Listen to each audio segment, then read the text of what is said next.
हम लोग पहले मंगलाचरण करते हैं। मंगलमय मंगल करण प्रीत राग विज्ञान, नमो ताहि जाते भये अरहंतादि महान। करि मंगल करि हो महा ग्रंथ करन को काज, जाते मिले समाज सब पावे निज पद राज। नमो अर्यंताणं नमो सिद्धाणं नमो आर्याणं नमो वज्रायाणं नमो लोए सौवसाहुणम्। ओके, तो हम लोगों ने अभी मुझे कहीं से एको आ रहा है। मधु जी, आप 4 जगह से ज्वाइन हो गए हैं शायद। एक मिनट। ठीक है, ठीक है, ओके। तो हम लोग ने अभी एक जो लास्ट क्लास में फर्स्ट चैप्टर देखा मोक्ष मार्ग प्रकाशक का, जो पीठ बंद प्ररूपण था। मतलब क्या कि उन्होंने ये जो ग्रंथ है उसका बेसिक फाउंडेशन लेकर के उसकी भूमिका बनाई। ठीक है, उसमें हमको पंच परमेष्टि का स्वरूप बताया, मंगलाचरण क्यों करते हैं, ये पंच परमेष्टि पूजनीय क्यों है, उनसे हमारा प्रयोजन कैसे सिद्ध होता है, फिर वक्ता कैसा होना चाहिए, श्रोता कैसा होना चाहिए, क्या मोक्ष मार्ग प्रकाशक ये ग्रंथ क्यों बनाया गया, सार्थक का मतलब क्या, क्यों जस्टिफाइड है उसका नाम भी, और क्यों बनाया। तो हम जैसे मंद बुद्धि जीवों को मोक्ष के बारे में बताने के लिए। ठीक है, और जब मोक्ष बोलते हैं तो मतलब कोई बंधन से छूटने का नाम है, बराबर। कौन से बंधन से छूटने का नाम है, तो संसार बंधन से छूटने का नाम है। तो इसके लिए उनका जो नेक्स्ट चैप्टर है वो संसार अवस्था का स्वरूप, ये बंधन क्या है, ये संसार क्या है, उसके बारे में डिस्क्रिप्शन है पूरा। ठीक है, तो हम यहाँ पर देखेंगे पेज नंबर 21 में दूसरा अधिकार संसार अवस्था का स्वरूप। ठीक है, तो इसके बिगिनिंग में उन्होंने एक दोहा लिखा है, मिथ्या भाव अभावते जो प्रगटे निज भाव, सो जयवंत रहो सदा यही मोक्ष उपाय। तो क्या बोला उन्होंने इसमें, मिथ्या का जो भाव है, मिथ्यात्व का जो भाव है, जब वो चला जाएगा तो जो भाव रह जाएगा वो कौन सा है, हमारा आत्मा का ज्ञान, आत्मा शुद्ध आत्मा का भाव। ठीक है, तो उसको जयवंत कहा है, उसको वो सदा जयवंत रहे, वो आत्मज्ञान, वो शुद्ध आत्मा। और यही है मोक्ष का उपाय। क्या उपाय है कि मिथ्या तो चला जाए तो अपने आप ही जो प्रकट हो जाएगा वो आगे का मोक्ष मार्ग, सम्यक दर्शन, ज्ञान, चारित्र सब प्रकट हो जाएगा। ठीक है, अथ, अथ का मतलब अब। ठीक है, इस शास्त्र में मोक्ष मार्ग का प्रकाश करते हैं। तो अभी उन्होंने मेन शास्त्र, पहले पहले इसमें इंट्रोडक्शन हो गया, अभी मेन शास्त्र की शुरुआत कर रहे हैं। वहां बंधन से छूटने का नाम मोक्ष है। इस आत्मा को किस चीज का बंधन है, छूटने का नाम मोक्ष है, तो किस चीज का बंधन है, तो इस आत्मा को कर्म का बंधन है। और उस बंधन से आत्मा दुखी हो रहा है, तथा इसके दुख दूर करने का निरंतर उपाय भी रहता है, परंतु सच्चा उपाय प्राप्त किए बिना दुख दूर नहीं होता और दुख सहा भी नहीं जाता। इसीलिए यह जीव व्याकुल हो रहा है। तो जो आत्मा को जो बंधन है, देखो ये करना नहीं हो की अपेक्षा से बताया है कि आत्मा को कर्म का बंधन है। एक्चुअली आप अपनी तरफ से देखोगे तो हमने अपने भाव से ही कर्मों को बांधा है। जब तक हमारे भाव ठीक नहीं होंगे तो हम इस कर्म बंधन से छूटेंगे नहीं। लेकिन यहाँ पर कर्मों की अपेक्षा से कथन हो रहा है, इसके लिए ऐसा कहा है कि हम कर्मों से बंधे हुए हैं करके। और इससे वजह से क्या होता है, जब जब भी कर्म उदय में आते हैं ना, तो वो कोई ना कोई राग द्वेष ऐसे फल देते हैं ना, तो वो फल की वजह से हम या तो दुखी होते हैं या उसमें ही अपना राग द्वेष ढूंढने लग जाते हैं। तो ये बंधन हमको हमको दुखी कर रहा है, चाहे पुण्य हो चाहे पाप हो, वापस संसार में घुमाना है और मिथ्यात्व में रहना ही सबसे बड़ा दुख है। ठीक है, तो इसीलिए यहाँ पर लिया है कि ये व्याकुल है, दुख मतलब व्याकुलता, आकुलता जो होती है हमको, उसको दुख कहते हैं। ठीक है, तो इससे छूटने का नाम मोक्ष है। इस प्रकार संसारी जीव को समस्त दुख का मूल कारण कर्म बंधन है और उसके अभाव रूप मोक्ष है, वही परम हित है, तथा उसका सच्चा उपाय करना वही कर्तव्य है। इसीलिए इसी इसी का हाँ उसे उपदेश देते हैं। इसीलिए सबसे सच्चा जब सुख है उसका उपदेश देते हैं तो मोक्ष मार्ग का ही बताते हैं। ये नहीं बताते कि तुम लौकिक सुख ले लो अभी के लिए, आप सुखी हो जाओगे वगैरह, वो टेम्पररी है। हम परमानेंट यहाँ पर जो है वो परमानेंट उपाय बता रहे हैं। ठीक है। अभी यहाँ पर जो नीचे के दो पैराग्राफ्स है ना, उसमें लाइन बाय लाइन कंपैरिजन है कि संसार में कोई अगर बीमार हो तो उसके बीमारी के बारे में हम कैसे बताते हैं। सिमिलरली हम जो संसारी जीव है वो कर्म से बंधे हुए हैं, तो उससे छूटने का क्या उपाय है, वो 1 to 1 कंपैरिजन दिया है।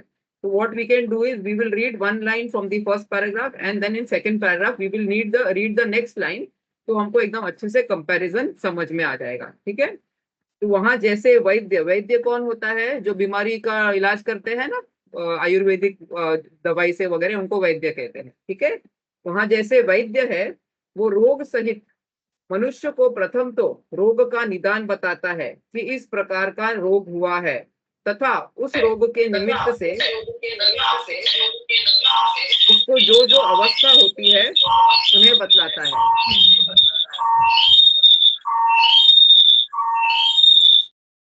ठीक है। तो जो रोगी होता है वो पहले तो ये बताता है कि आपको ये रोग हुआ है। निदान मतलब आपको डायग्नोसिस बताएगा कि आपको ये बीमारी हुई है, आपको डायग्नोस करता है इसका ये कारण है जो भी बीमारी हुई है। फिर उस रोग के निमित्त से आपको क्या अवस्था हुई है उन्हें बताता है। उसको निश्चय होता है कि ये मुझे ऐसा ही रोग है। फिर उस रोग को दूर करने का उपाय अनेक प्रकार से बतलाता है और उस उपाय की उसे प्रतीति यानी श्रद्धा भी कराता है। ठीक है। इतना तो वैद्य का बतलाना है।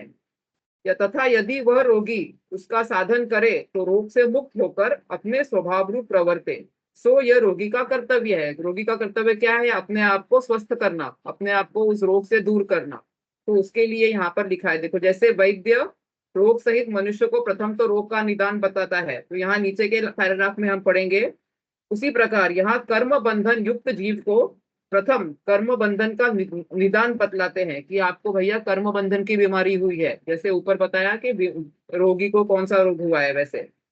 फिर बतलाते हैं कि यह कर्म बंधन हुआ है, ऊपर देखोगे इस प्रकार यह रोग हुआ है ऐसा लिखा है। तथा उस रोग के निमित्त से उसे जो जो अवस्था होती है, यहाँ पर लिखा है तथा उस कर्म बंधन के निमित्त से इसके जो जो अवस्था होती है वह बतलाते हैं। ठीक है। आया आपको समझ में ना कंपैरिजन दोनों का। ठीक है।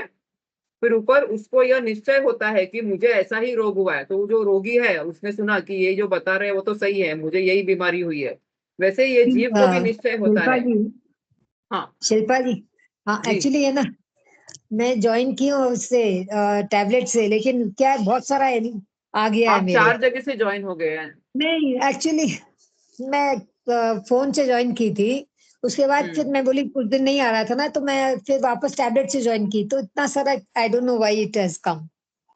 हाँ दो आप वहां से लीव नहीं कर, मेरे को कोई दिक्कत नहीं है। आपको कोई प्रॉब्लम तो नहीं हो रही है ना सुनने में वगैरह। नहीं, actually I could not follow, because मेरे को लग रहा था ये कैसे मिटाऊं मैं, नहीं हो रहा है प्रॉब्लम कुछ भी। आवाज आ रही नहीं है शायद ना। नहीं, मैंने म्यूट कर दिया वो जो दूसरा वाला आपका इंस्ट्रूमेंट चालू था उसको। अच्छा, ठीक है। तो आप चाहो तो वहां से लीव कर सकते हो, ऐसा उसमें लीव का नहीं ऑप्शन लीव होता है ना। करने से तो फिर हाँ ठीक है, तो फिर नहीं मैं सब खाली जगह फोन से से कर। तो रहने दो, मुझे जी कोई प्रॉब्लम नहीं है। एमसी हाँ एमसी लिखा हुआ है, उसको आप डिलीट कर दीजिए। आप 2 में फिर भी दिख रही हैं। नहीं, अरे वो नहीं हो रहा है ना। Okay okay okay. Leave leave जहां से आता है ना आप वहां से छोड़ सकते हो, वो वाले डिवाइस से लीव कर सकते हो आप। हाँ वही करती हूँ। हाँ। चलिए ठीक। और बाकी भी अभी 2-3 डिवाइस चालू है आपके, तो मुझे नहीं पता, कोई अजय जी, दिक्कत नहीं है। हाँ हाँ आई 4 डोंट दिख नो रहे हो व्हाट आप इज मुझे, 4। हैपनिंग। कोई बात नहीं, चलो ठीक है। नहीं आ रहा है, ओके। ठीक है। तो हम यहाँ पर क्या देख रहे थे कि ये थर्ड पैराग्राफ जो है इस चैप्टर का, उसमें जो रोगी है, जो वैद्य है, जो ट्रीटमेंट दे रहा है, वो बता रहा है आपको क्या बीमारी हुई है। वैसे ही सिमिलरली हम संसारी जीव को बता रहे हैं कि आपको क्या बीमारी हुई है। ठीक है। वहां ऊपर बता रहे हैं कि आपको ये बीमारी हुई है, तो हमको बता रहे हैं कि आपको कर्म बंधन की बीमारी हुई है, आपको कर्म से बंधे हुए हैं। ऊपर बताया इसलिए आपकी ये अवस्था हो रही है जो भी, तो उनको बता रहे हैं आप जो कर्म से बंधे हैं इसके लिए आपकी ये संसारी अवस्था हो रही है। ठीक है। इतना अच्छा, कंपैरिजन समझ में आया ना। तो जो रोगी को भी विश्वास हो जाता है कि हाँ मुझे ये बीमारी हुई है, वैसे हमको भी अभी हमको जिनवाणी पे विश्वास करना चाहिए, हाँ हमको भी कर्म बंधन की बीमारी हुई है। तो अभी वो बताते हैं उसका, जैसे रोगी को उसका क्या ट्रीटमेंट है, इसकी श्रद्धा दिलाता है जो ट्रीट कर रहे हैं डॉक्टर, आयुर्वेदिक डॉक्टर वैद्य जो भी ट्रीट कर रहे हैं। वैसे भी हमको यहाँ पर वो बता रहे हैं कि आपको भी श्रद्धा करना है कि ये शास्त्र में जो उपदेश दिया है वो ही ट्रीटमेंट है इस कर्म बंधन से दूर होने का। ठीक है, फिर उसका साधन बताते हैं, रोगी को बताते हैं कि ये दवाई लो तो आप ठीक हो गए। तो यहाँ पर भी शास्त्र में आपको कर्म बंधन से मुक्त होने का होकर अपने स्वभाव रूप प्रवर्ते यह जीव का साधन बताया, और ये हमारा कर्तव्य है अपने आप को इस बीमारी से मुक्त करना, to reach at the best of our health ना। तो हमारे आत्मा का best health is to be without karma, जैसे सिद्ध भगवान है। ठीक है, आया ख्याल में आपको? ठीक है, अभी नेक्स्ट पेज पे जाएंगे हम लोग। अभी कर्म बंधन का उन्होंने बताया डायग्नोसिस, तो उसका क्या रीजन है क्या है उसके बारे में डिटेल्स देंगे अभी वो। ठीक है, अब यहाँ प्रथम ही कर्म बंधन का निदान बतलाते हैं। ठीक है, अभी यहाँ बताते हैं कि आपको कर्म बंधन का डायग्नोसिस है, उसका क्या कारण है वगैरह वो बताते हैं। कर्म बंधन होने से नाना औपाधिक भावों में परिभ्रमण प्रमाणा पाया जाता है। औपाधिक भाव मतलब जो कर्म जब उदय में आते हैं ना, तो वो अलग अपने को जो फ्रूट देते हैं, तो उसके रिस्पॉन्स में हम जो राग द्वेष और मोह के भाव करते हैं उनको औपाधिक भाव कहते हैं। ठीक है, कर्म जनित भाव जो होते हैं, कर्म से उत्पन्न हुए जीव में जो भाव होते हैं उसको हम औपाधिक भाव कहते हैं। ठीक है, तो कर्म बंधन होने से नाना औपाधिक भावों में परिभ्रमणपना पाया जाता है। तो क्या होता है इसमें, औपाधिक भावों में हम घूम रहे हैं, चक्कर चक्कर लगा रहे हैं, वही भाव में राग करते हैं द्वेष करते हैं, वही चक्कर में घूमते रहते हैं, क्योंकि हमने वो बांधा तो जब उदय में आता है तो फिर से वैसे ही भाव आते हैं, तो इसको परिभ्रमण, चक्कर लगाना बार बार वो होता रहता है। एक रूप रहना नहीं होता, तो हम अपने स्वभाव में स्थिर नहीं रहते एक रूप मतलब। इसीलिए कर्म बंधन सहित अवस्था का नाम संसार अवस्था है। तो यही जो गोल गोल घूमना है संसार में, संसरण करना, इसको घूमने को संसरण करना कहते हैं, इसी से इसका नाम संसार पड़ा है। ठीक है, तो ये जो अवस्था है इसका नाम संसार अवस्था है। इस संसार अवस्था में अनंत अनंत जीव द्रव्य है, वे अनादि अनादि ही से कर्म बंधन सहित है।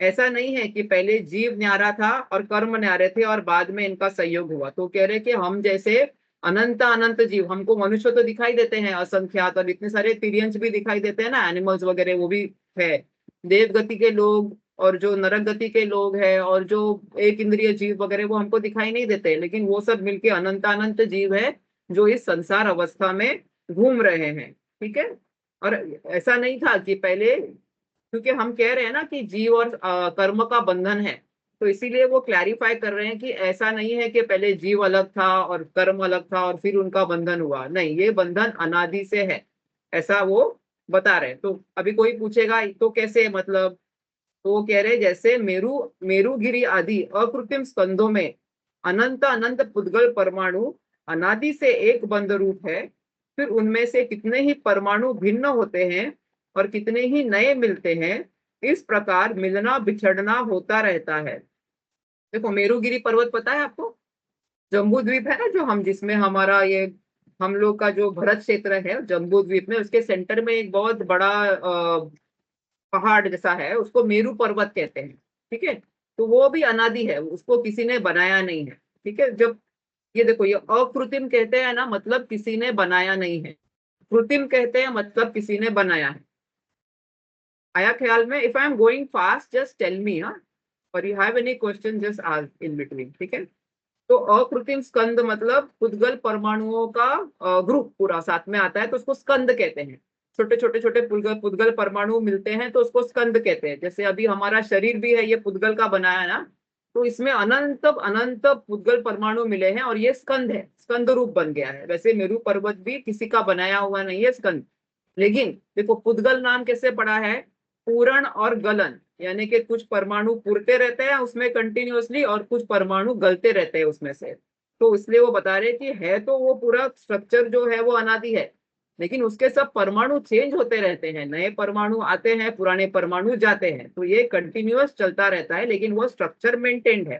ठीक है, मिलना बुछड़ना होता रहता है। फिर उसी प्रकार इस संसार में जीव द्रव्य और अनंत कर्म रूप पुद्गल परमाणु उनका अनादि से एक बंधन रूप है।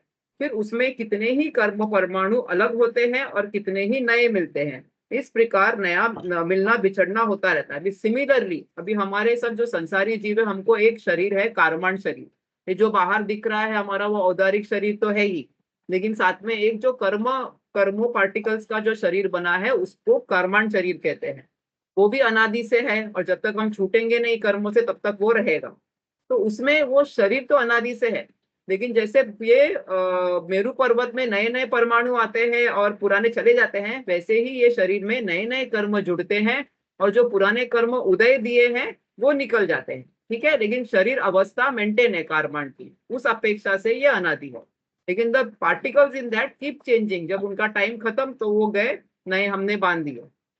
ऐसा प्रति समय चल रहा है, ऐसा नहीं कि जब वो खत्म होंगे तब हम नए बांधेंगे।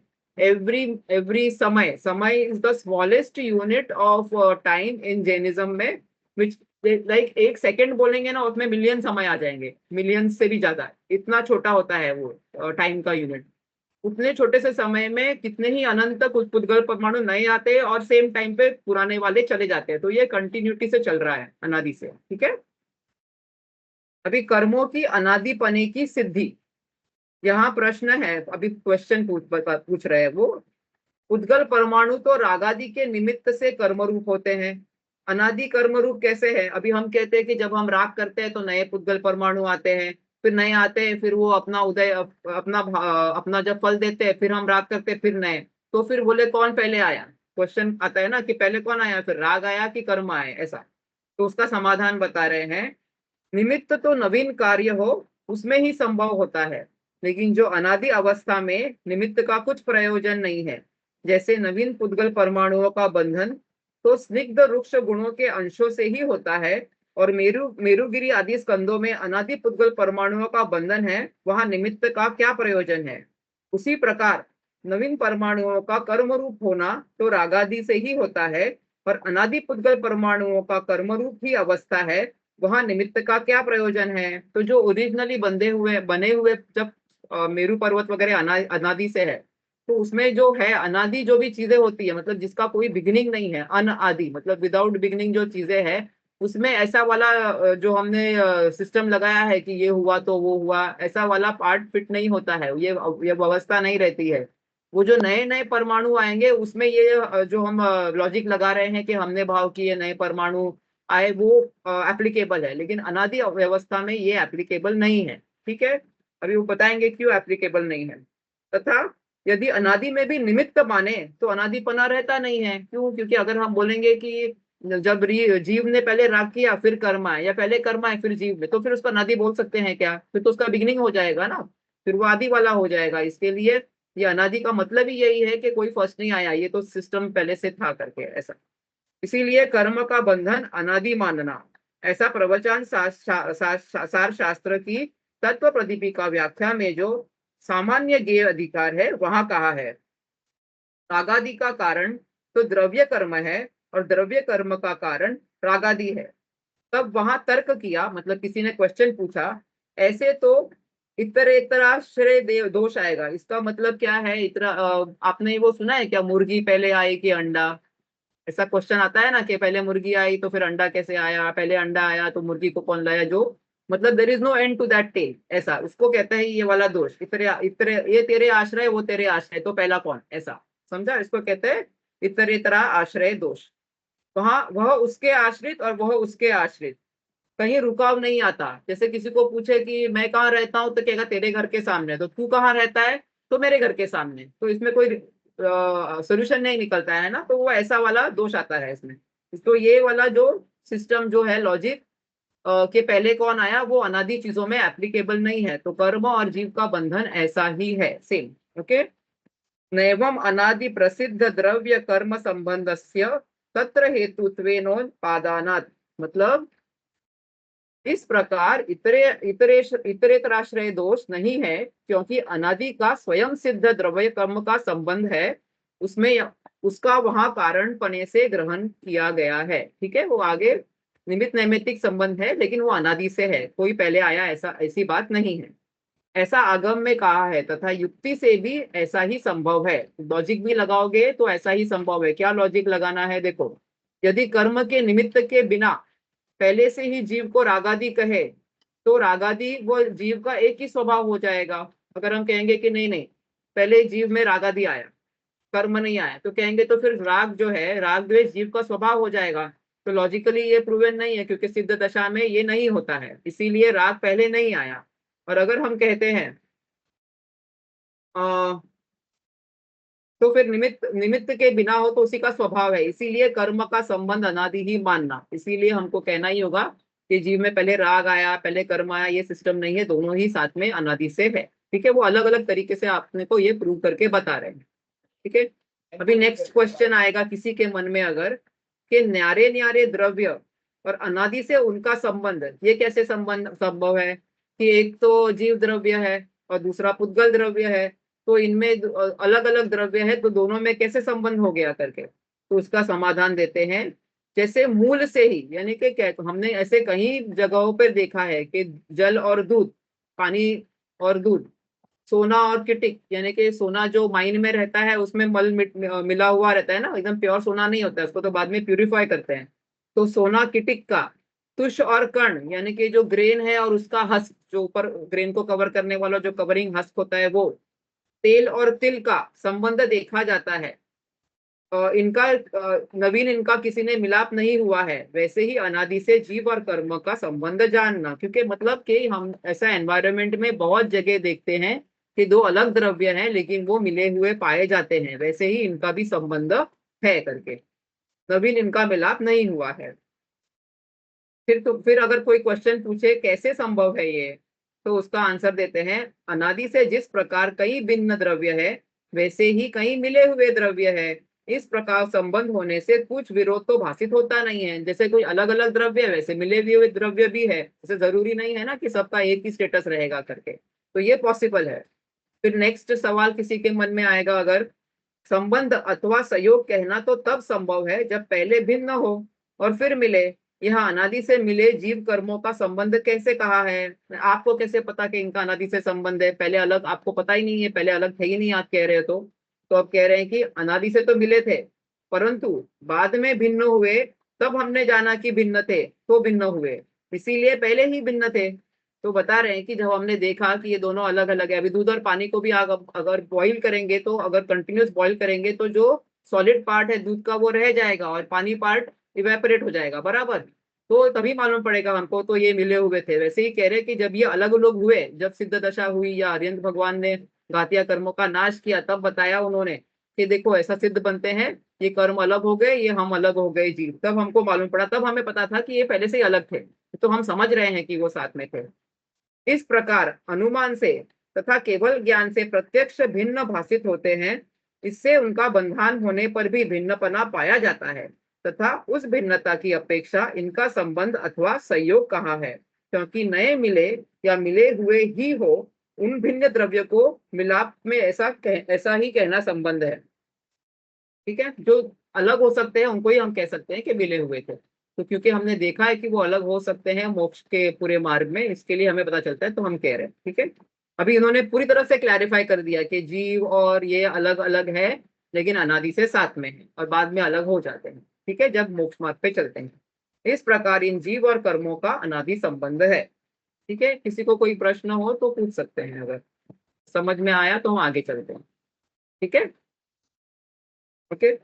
अभी जीव और कर्मों की भिन्नता देखो, अभी अगर जीव और कर्म भिन्न है तो भी एक दूसरे के क्वालिटीज इतने अनादि से, मतलब जो हम टाइम के बारे में सोच भी नहीं सकते, अनादि उसको कहते हैं। जब हम पंच परावर्तन वगैरह पढ़ेंगे तब हमको मालूम पड़ेगा थोड़ा बहुत आइडिया कि हमने कितना टाइम स्पेंड किया हुआ है अनादि, मतलब उसका अंदाजा लगाएंगे।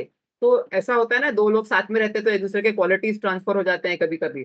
तो बता रहे कि ये दोनों भिन्न है, लेकिन देखो वहां जीव द्रव्य तो देखने जानने रूप चेतना गुण का धारक है तथा इंद्रिय गम्य न होने योग्य अमूर्तिक है, संकोच विस्तार वाला शक्ति सहित असंख्यात प्रदेशी एक द्रव्य है। तो यहाँ पर उन्होंने जीव द्रव्य को डिस्क्राइब किया, क्या वो जानने देखने वाला है, अमूर्तिक है मतलब फॉर्मलेस है, उसको टच स्मेल वगैरह वो सब, स्पर्श रस वर्ण और गंध नहीं है करके, ये चारों क्वालिटीज नहीं है जो पुद्गल में होती है। फिर वो संकोच विस्तार होता है, जिस साइज का शरीर होता है उस साइज में वो फिट हो जाता है, उसमें वो शक्ति है, ठीक है। तो और असंख्यात प्रदेश वाला है, तथा जो कर्म है वो तो चेतना गुण से रहित है। हाँ, संकोच विस्तार मतलब उसमें वो क्वालिटी होती है आत्मा में कि अगर चींटी का शरीर लेना हो तो चींटी के साइज का हो जाता है, और हाथी का शरीर लेना हो तो हाथी के साइज का। संकोच मतलब अपने आप को छोटा कर सकता है, और विस्तार मतलब बड़ा। देखो उसका मतलब ये नहीं है कि उसके प्रदेश के नंबर चेंज हो जाते हैं। आपने एक साड़ी देखा है बड़ा, उसको खोलेंगे तो कितना बड़ा होता है, और उसको फोल्ड कर देंगे हम तो कितना छोटा हो जाता है। ऐसे वैसी उसमें एक शक्ति है कि वो सही शरीर के साइज में अपने आप को फिट कर सकता है वो, not by losing the quantity of प्रदेश और एनीथिंग, बट संकोच और विस्तार से, कॉन्ट्रैक्शन और ये, ठीक है। एग्जाम्पल तो यही देते हैं शास्त्रों में भी, जैसे हम घड़ी कर लो कोई कपड़े को तो छोटा हो जाता है और खोल दो तो बड़ा हो जाए, ठीक है। इसीलिए हाँ, तो कर्म का क्या क्वालिटी है? कर्म का क्वालिटी है कि वो चेतना गुण वाला नहीं है, चेतना गुण से रहित है, यानी कि जड़ है, और मूर्तिक है, यानी कि उसमें स्पर्श रस गंध वर्ण ये सब है, फॉर्म है, टच है, स्मेल है, अनंत टेस्ट है, अनंत पुद्गल परमाणुओं के पिंड है, और जो स्कंद होता है उसमें अनंत पुद्गल परमाणु होते हैं, और जो आत्मा है उसमें फिक्स, हर एक की आत्मा में ओनली असंख्यात लोक, ये जो असंख्यात प्रदेश है ना, लोक प्रमाण प्रदेश, जितने लोक में प्रदेश है उतने ही सेम प्रदेश हर एक की आत्मा में है, चले चाहे वो माइक्रो ऑर्गेनिज्म एक इंद्रिय जीव हो, चाहे वो डायनासोर का जीव हो, the number of Pradesh in each आत्मा इज सेम, ओके। तो यहाँ पर इसीलिए एक द्रव्य नहीं है, ये दोनों अलग अलग है, इसका मतलब कि इनकी क्वालिटी से इतनी डिफरेंट है। इस प्रकार ये जीव और कर्म है, इनका अनादि संबंध है, तो भी जीव का कोई प्रदेश कर्म रूप नहीं होता, और कर्म का कोई परमाणु जीव रूप नहीं होता, ठीक है। अपने अपने लक्षण को धारण किए भिन्न भिन्न ही रहते हैं। ये भी एक है ना कि वो दोनों अलग अलग है, और जब सेपरेट होते हैं तो एक दूसरे की एक भी क्वालिटी लेके नहीं जाते हैं, तो दिस इज अनदर प्रूफ कि ये दोनों अलग अलग ही है, ठीक है। जो पुद्गल है ना, स्कंद है ना, उसके स्मॉलेस्ट पार्टिकल को परमाणु कहते हैं, और जीव जो है उसका स्मॉलेस्ट स्पेस यूनिट यानी कि स्पेस को प्रदेश कहते हैं। तो इसके लिए यहाँ पर ऐसा लिखा हुआ है, ठीक है, कि एक भी प्रदेश जीव का और एक भी परमाणु पुद्गल का, कर्म का, ठीक है। इतना सा भी चेंज नहीं होता है। जैसे सोने चांदी का एक स्कंद हो, तथापि पीतादि गुणों को धारण किए सोना भिन्न रहता है, और श्वेतादि गुणों को धारण किए चांदी भिन्न रहती है, वैसे ही भिन्न जानना। मतलब हमने कोई अगर ज्वेलरी बनाई जिसमें सोना और चांदी दोनों मिले हुए हैं, but when you go to separate, jeweller के पास में जाओगे तो वो लोग सेपरेट करके देते हैं, तो भी आप देखोगे कि चांदी का जो सिल्वरनेस है वो, और गोल्ड का जो गोल्डनेस है वो अलग ही रहेगा, इतना सा भी एक पार्टिकल उसमें इसमें नहीं ट्रांसफॉर्म हो सकता है, ठीक है। नेक्स्ट पेज पे 24,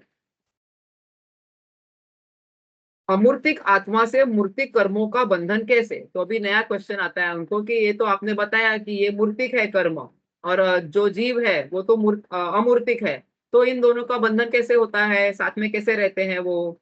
तो यहाँ पर कहते हैं देखो क्वेश्चन पढ़ेंगे हम लोग पहले। मूर्तिक मूर्तिक का तो बंधन होना बने, हमने देखा है कि मूर्तिक जो है दो परमाणु परमाणु जो है वो तो साथ में बंधन होके स्कंद बन जाते हैं, लेकिन यहाँ तो एक फॉर्मलेस है और एक फॉर्म वाला है, उनका बंधन कैसे होता है? तो उसका समाधान कहते हैं, जैसे जो व्यक्त इंद्रिय गम्य नहीं है, ऐसे सूक्ष्म इंद्रिय गम्य नहीं है, मतलब जो आंखों आदि से दिखाई नहीं देते हैं, जो या फिर हमको टच से नहीं पता चलता है, जो दिखाई नहीं देते, जो इतने स्मॉल है, सूक्ष्म है, उसको क्या कहेंगे? सूक्ष्म। इतने माइन्यूट है, माइक्रोस्कोप से भी नहीं दिखाई दे, ऐसे ऐसे सूक्ष्म तो मतलब पुद्गल। देखो जिस पुद्गल है प्रकार ना, व्यक्त जो व्यक्त इंद्रिय गम्य नहीं है, व्यक्त मतलब जो दिखाई दे, काय से इंद्रिय दिखाई या महसूस हो हमको, काय से? इंद्रियों से। जो पुद्गल परमाणु है ना, उनका साइज का ना एक कैलिबर दिया हुआ है, आपने कभी पढ़ा है क्या पता नहीं मुझे। जो एक तो स्थूल स्थूल यानी कि उसके बड़े बड़े परमाणु हैं, जैसे कि हम जो सॉलिड पार्टिकल्स देखते हैं स्टोन आदि वगैरह के, ऐसे उसको स्थूल स्थूल कहते हैं। हाँ, और जो उससे छोटे परमाणु होंगे उनको क्या कहेंगे, या स्कंद होंगे, उनको क्या कहेंगे? स्थूल, सिर्फ स्थूल। जैसे लिक्विड है, बराबर। और फिर उससे छोटे होंगे उसको हम कहेंगे स्थूल सूक्ष्म, मतलब और स्मॉल हो गया, जैसे कि लाइट वाइट जो दिखाई देता है हमको आंख से, उससे छोटे होंगे उसको हम कहेंगे सूक्ष्म स्थूल, मतलब more smaller they become, like what we can feel like हवा वगैरह। उससे स्मॉल होंगे उसको सिर्फ सूक्ष्म कहते हैं, जैसे ये कर्म पार्टिकल्स। और उससे स्मॉल होंगे उसको सूक्ष्म सूक्ष्म कहते हैं, जो बिल्कुल भी मालूम नहीं पड़ते, but they are there, that is the size range of the particles. Okay, तो नाउ दे आर सेइंग के दोस पार्टिकल्स जो सूक्ष्म, जो हमको दिखाई या महसूस नहीं होते, इंद्रिय गम्य मतलब सेंस ऑर्गन से पता नहीं चलते, ठीक है, ऐसे सूक्ष्म पुद्गल तथा जो व्यक्त इंद्रिय गम्य है, मतलब जो दिखाई देते हैं, व्यक्त मतलब they are expressed in terms of स्पर्श रस गंध वर्ण, ऐसे। और काय से दिखा मालूम पड़ेगा हमको, हमारे सेंस ऑर्गन से। इंद्रिय गम्य मतलब सेंसरी ऑर्गन से पकड़ में आना, ठीक है। हम दो बातें कहते हैं, इंद्रिय गम्य और केवली गम्य, ऐसा बोलते हैं ना।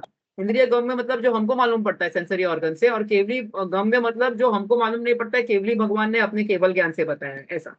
तो यहाँ पर बताया है कि जो छोटे छोटे पार्टिकल जो हमको नहीं समझ में आते हैं और जो समझ में आते हैं उनका भी बंधन होता है, ऐसा हमने देखा है। क्यों? क्योंकि हमने देखा है कि ये जो बड़े बड़े पार्टिकल ये स्मॉल स्मॉल एटम से बने हैं, परमाणु से। हमको परमाणु दिखाई नहीं देते हैं, पर बाय लॉजिक हमको पता है ये परमाणु परमाणु ज्वाइन होकर ही ये बड़ा पार्टिकल बना है, बराबर। तो ये तो हम जानते हैं करके। तो ऐसे स्थूल पुद्गल का बंधन होना मानते हैं। उसी प्रकार इंद्रिय गम्य होने योग्य नहीं है ऐसा अमूर्तिक आत्मा, तो वो बता रहे कि हमारा जो आत्मा है वो तो कभी भी सेंसरी ऑर्गन्स के पकड़ में नहीं आएगा, तथा जो इंद्रिय गम्य होने योग्य है ऐसा मूर्तिक कर्म हमारे को पकड़ में नहीं आ रहा है, लेकिन ये पुद्गल जो है वो इनका भी बंधन होना सेम लॉजिक से बनता है, मतलब दे कैन गेट टुगेदर, बनता है। लेकिन कैसा वाला बंधन है वो बताएंगे। इस बंधन में कोई किसी को करता तो है नहीं, जब तक बंधन रहे तब तक साथ रहे, बिछड़े नहीं, और कार्य कारणपना उनके बना रहे, इतना ही यहाँ बंधन जानना। बंधन मतलब ऐसा कुछ उनके बीच में कोई ऐसा केमिकल रिएक्शन हो के कोई जॉइंट बन गया, जैसे वाटर और हाइड्रोजन और ऑक्सीजन का H2O बन गया, वैसा नहीं है। मतलब they share the same space, they will stay together, उनका कॉन्ट्रैक्ट बन गया कि जब तक हमारा बंधन है तब तक हम लोग एक क्षेत्र में रहेंगे। उसको क्या कहते हैं? एक क्षेत्र अवगाह संबंध। आया ख्याल में? इसके लिए एक क्षेत्र मतलब सेम स्पेस शेयरिंग, इसीलिए इस टाइप का बंधन है। Okay, they have describe the type of बंधन बिटवीन द आत्मा एंड कर्म पार्टिकल्स। इसलिए मूर्तिक और अमूर्तिक के इस प्रकार का बंधन होने में कोई विरोध नहीं है। इस प्रकार जैसे एक जीव को अनादि से कर्म संबंध कहा, उसी प्रकार भिन्न भिन्न अनंत जीवों को जानना, मतलब जैसे एक जीव के बारे में हम डिस्क्रिप्शन दे रहे हैं कि ये कर्म पार्टिकल्स है, वो उसका साथ में सेम जो आत्मा का स्पेस है वो शेयर कर रहे हैं। वैसे जितने भी जीव है अनादि से घूम रहे संसार में, सबका सेम स्टेट है। ओके, सब all are in the same state. किसी के कर्म ज्यादा बंधे हैं, किसी का कम बंधा है, आदि आदि जो भी डिफरेंसेस के साथ में। अभी हम कर्मों की बात कर रहे हैं, तो अभी वो टाइप्स ऑफ कर्म बता रहे हैं। अभी कौन से टाइप के कर्म है, कहीं पढ़ा है किसी ने? थोड़ा बहुत आइडिया है? नहीं? ओके, कोई बात नहीं। तो हम कर्म ऐसे तो सिर्फ पुद्गल की अपेक्षा बताएंगे तो कर्म एक टाइप का है। अगर घाती अघाती की अपेक्षा बताएंगे तो दो टाइप का है। अगर भाव कर्म, द्रव्य कर्म, नो कर्म की अपेक्षा बताएंगे तो तीन टाइप का है। और ये सब जो घाती अघाती के सब टाइप करेंगे, बड़े वाले सब टाइप करेंगे तो 8 टाइप का है। इनके सब एकदम और सब टाइप में जाएंगे तो 148 टाइप का है। और उनके भी और सब टाइप में जाएंगे तो अनंत टाइप के कर्म है, ठीक है। मगर हम कौन से पे कॉन्सेंट्रेट करने वाले हैं? घाती और अघाती कर्मों पे। Okay, if I am giving too much information please tell me, I will reduce it also. क्योंकि क्या होता है, कभी कभी बहुत सारे नए शब्द सुन के ऐसा लगता है कि अरे बाप रे कितना सारा है करके, तो ऐसा लग रहा है तो I can tone it down also, ठीक है। Then we'll just stick to what is written. क्या होता है कि आई फील के थोड़ा होलसम इन्फॉर्मेशन मिलेगा ना, तो थोड़ा और कंप्लीट अंडरस्टैंडिंग होती है इसके लिए, ठीक है। तो घाती और अघाती कर्म और उनका कार्य, ठीक है। अभी हमने कौन से देखे थे? जो घाती मतलब क्या? जो जीव के अनुजीवी गुणों का घात करते हैं। कौन से अनुजीवी गुण कौन से होते हैं? मतलब ज्ञान, दर्शन, सुख है, चारित्र है और वीर्य। अंतर है। तो ये जो अंतराय तो कर्म का नाम है। हम गुण बोल रहे हैं, तो ये गुण कौन से हैं? ज्ञान, दर्शन, सुख, चारित्र, वीर्य, ऐसे थोड़े हैं, ऐसे और भी बहुत सारे गुण हैं। ठीक है, तो ये इनका घात करते हैं। घात करते हैं मतलब इनको प्रकट नहीं होने देते हैं। ऐसा नहीं है कि उनको पकड़ के कुछ मार रहे टाइप्स वगैरह, उनको प्रकट नहीं होने देते। पूरी जितनी शक्ति है तो उनके निमित्त में ये वो प्रकट नहीं होती है, इसके लिए उनको उनपे आवरण डालते हैं, उस टाइप का घात करते हैं, या शक्ति रूप प्रकट नहीं होने देते हैं, इसीलिए उनको घातिया कर्म कहते हैं। ठीक है, और अघाती कर्म क्या करते हैं? अघाती कर्म अपना जो प्रतिजीवो गुणों का घात करते हैं। मतलब क्या करते हैं, जो बॉडी में जो हमारे, देखो अणुजीवी मतलब जो जीव है ना, उसका जिधर जिधर, अणु मतलब फॉलो करना, जहां जहां जीव होगा उसको फॉलो करेगा। ये जो ज्ञान दर्शन जो ऐसे टाइप के गुण है ना, वो जहां जहां जीव होगा उसका लक्षण ही है ना, वहां वहां फॉलो करेगा, तो उसको जो घात करते हैं वो घातिया कर्म है। और प्रतिजीवी मतलब इस जो फॉलो नहीं करेगा इस टाइप के, कैसे जो शरीर वगैरह में अपना अपना जो फ्रूट देते हैं, अपना उदय देते हैं जो कर्म, उसको अघाती कहते हैं। ठीक है, शरीर वगैरह हम छोड़ के चले जाते हैं बराबर, तो उसी तक उनका रिलेटेड संबंध रहता है उसका उदय का। नेक्स्ट वाले भाव में जाएंगे तो नेक्स्ट वाले शरीर वगैरह के साथ में हमारा बंधन हो जाता है। ठीक है, तो अघाती कर्म उस टाइप का हमको फल देते हैं शरीर और संयोगों में। ठीक है, 4 टाइप के घाती कर्म है और 4 टाइप के अघाती कर्म है। तो यहाँ पर हम देखते हैं, वहां 4 घातिया कर्मों के निमित्त से तो जीव का स्वभाव का घात होता है। जो चार है उनका नाम बता रहे हैं अभी वो। उनमें ज्ञानावरण, दर्शनावरण से तो जीव के स्वभाव यानी कि ज्ञान दर्शन की व्यक्तता नहीं होती है। उन कर्मों के क्षयोपशम के अनुसार किंचित ज्ञान दर्शन की व्यक्तता होती है। देखो, ये पूरा आवरण डाल नहीं सकते ज्ञान दर्शन, मतलब कभी भी कोई भी जीव का ज्ञान दर्शन जीरो नहीं हो सकता है, उसका एक मिनिमम हमेशा उतना उघाड़ रहेगा ही। पर्याय ज्ञान जो बोलते हैं उसको, उतना कोई भी निगोदिया जीव भी होगा ना, मिनिमम ज्ञान उसका रहता है, वो पूरी तरह से कवर नहीं कर सकता है, नहीं तो जीव जड़ हो जाएगा ना। मतलब जीव में और पुद्गल में कोई डिफरेंस ही नहीं रह जाएगा। इसके लिए कितना भी जीरो हो जाए, देयर विल बी मिनिमम ज्ञान दर्शन इन एवरी जीव, चेतना गुण उसमें इतना तो रहेगा ही करके। तो ये जो है अभी जितना जितना एक्सप्रेस है ज्ञान, उसको हम ज्ञान का क्षयोपशम कहते हैं। ज्ञान दर्शन का क्षयोपशम से हमारी व्यक्तता होती है ना, तो जितना जितना अभी एक इंद्रिय में कम ज्ञान एक्सप्रेस है, 2 इंद्रिय में उससे ज्यादा है, 3 इंद्रिय में 3 सेंस ऑर्गन के थ्रू है, और हम में तो 5 सेंस ऑर्गन्स और मन के थ्रू भी हम ज्ञान लेते हैं। इसीलिए हमारे में कंपेयर टू एक इंद्रिय ज्ञान दर्शन का क्षयोपशम ज्यादा है। तो ये क्षयोपशम मतलब जितना हमको ज्ञान हो रहा है अभी, और जितना थोड़ा बहुत कवर्ड है उसको हम, हो रहा है जितना ज्ञान उसको हम क्षयोपशम कहते हैं। ठीक है, और जितना नहीं हो रहा है वो इस ज्ञानावरण की अपेक्षा से वो अज्ञान। ठीक है, फिर मोहनीय जो कर्म है, मोहनीय ने जो जीव का स्वभाव नहीं है ऐसा मिथ्या श्रद्धान, वो क्रोध, मान, माया, लोभ आदि कषाय, उनकी व्यक्तता होती है। तो मोहनीय कर्म 2 टाइप का है, दर्शन मोहनीय और चारित्र मोहनीय। तो दर्शन मोहनीय है, उससे हम, उसके उदय में हम मिथ्या मतलब जो राइट फेथ नहीं है उस चीजों को राइट मानने लगते हैं, तो उसको हम गलत रॉन्ग फेथ में चले जाते हैं, उसको हम मिथ्यात्व कहते हैं, तो मिथ्या श्रद्धान हो जाता है हमारा। और जो चारित्र मोहनीय के उदय में हमको क्रोध, मान, माया, लोभ आदि ये जो कषाय होती है, और उसी में हम घूमते रहते हैं। ठीक है, उसकी व्यक्तता होती है। फिर चौथा जो घाती कर्म है वो है अंतराय कर्म। तो इससे क्या होता है, इससे जीव का स्वभाव यानी कि दीक्षा लेने की समर्थ यानी कि वीर्य, उसकी व्यक्तता नहीं होती है। वैसे तो अंतराय कर्म 5 टाइप का है, लाभ, दान, भोग, उपभोग और वीर्य। वीर्य यानी कि हमारी जो अपना आत्म स्वभाव प्रकट करने की शक्ति है उसको वीर्य कहते हैं। तो हमारी मोक्ष मार्ग की अपेक्षा सबसे इंपॉर्टेंट वो है, तो इसीलिए यहाँ पर उसको बताया गया है कि वो हमको प्रकट नहीं होने देता है, दीक्षा रूप हमारा जो सामर्थ्य है उसको हम प्रकट नहीं कर पाते हैं, इसके लिए अंतराय कर्म इज कवरिंग दैट शक्ति ऑफ आवर्स। ठीक है, उसके क्षयोपशम के अनुसार वीर्य गुण, ये जो वीर्यंता भी है ना, ये जो वीर्य गुण भी है ये भी जीरो नहीं होता है ज्ञान दर्शन की तरह। ये भी कुछ न कुछ, इवन एक इंद्रिय में थोड़ा बहुत एक्सप्रेस का क्षयोपशम रहेगा ही रहेगा, it can not become zero. ठीक है, इस प्रकार घाती कर्म के निमित्त से जीव का स्वभाव का घात अनादि से ही हुआ है। ऐसा नहीं है कि पहले का तो स्वभाव शुद्ध आत्मा था और पश्चात कर्म निमित्त से स्वभाव घात होने से अशुद्ध हुआ है। वापस यही कह रहे हैं कि ये इनका जो संयोग है वो अनादि से है। ऐसा नहीं है कि पहले हमको पूरा ज्ञान था फिर कर्म आ गए वगैरह, ऐसा नहीं है। तो यहाँ पर अभी कोई प्रश्न पूछता है कि घात नाम तो अभाव का है, अतः जिसका पहले सद्भाव हो उसका अभाव कहना बनता है। वहां स्वभाव तो सद्भाव है ही नहीं, तो किसका घात किया?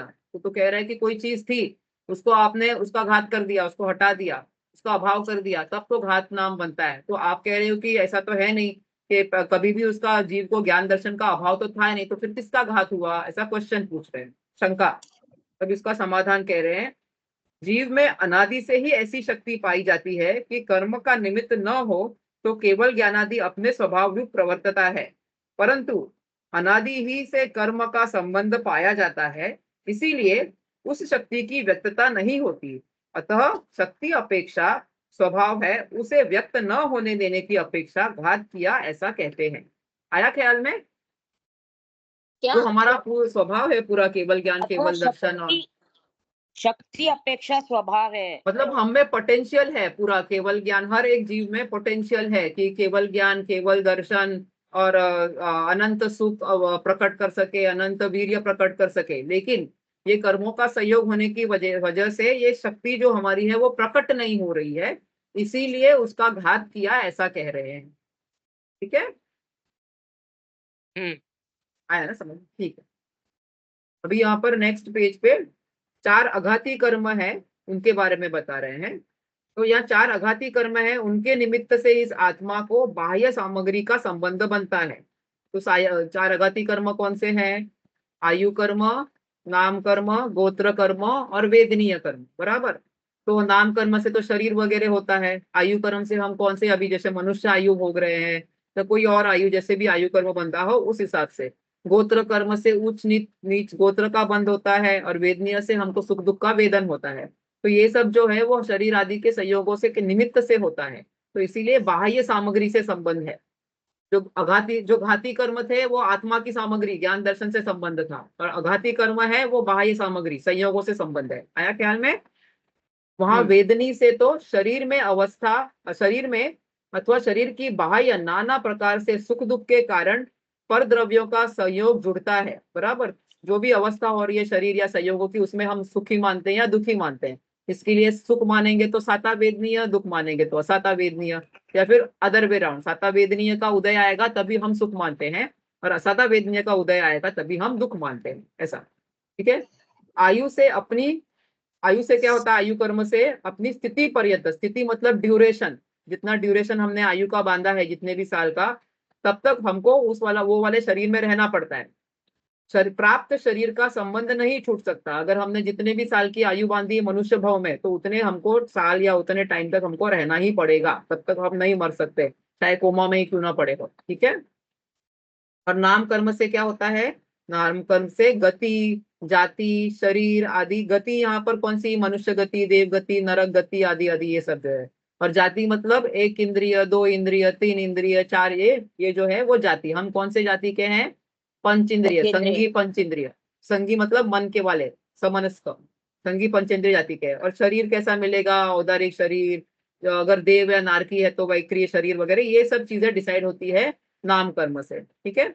और गोत्र से उच्च कुल, नीच कुल वगैरह। यहाँ पर कुल मतलब जैसे अभी हम अपने बिहेवियर या वो जो भी फैमिली में हम पैदा हुए उसका बिहेवियर कैसा है उसके हिसाब से है, मतलब उनमें नॉन वेज खाते हैं क्या, कैसा व्यवहार करते हैं वगैरह, उससे है। ऐसा ऐसा कुछ नहीं है कि आपका फैमिली नेम जैन है तो आप उच्च कुल में है।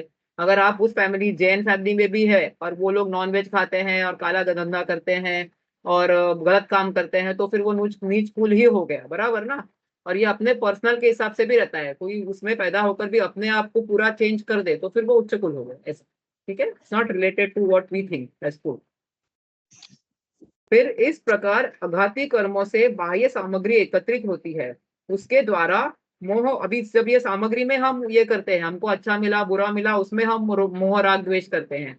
मोह उदय का सहकार होने पर जीव सुखी दुखी होता है, और शरीर आदि के संबंध से जीव के अमूर्तवादी स्वभाव अपने स्व अर्थ, अपने मूलभूत कार्य को नहीं करते हैं।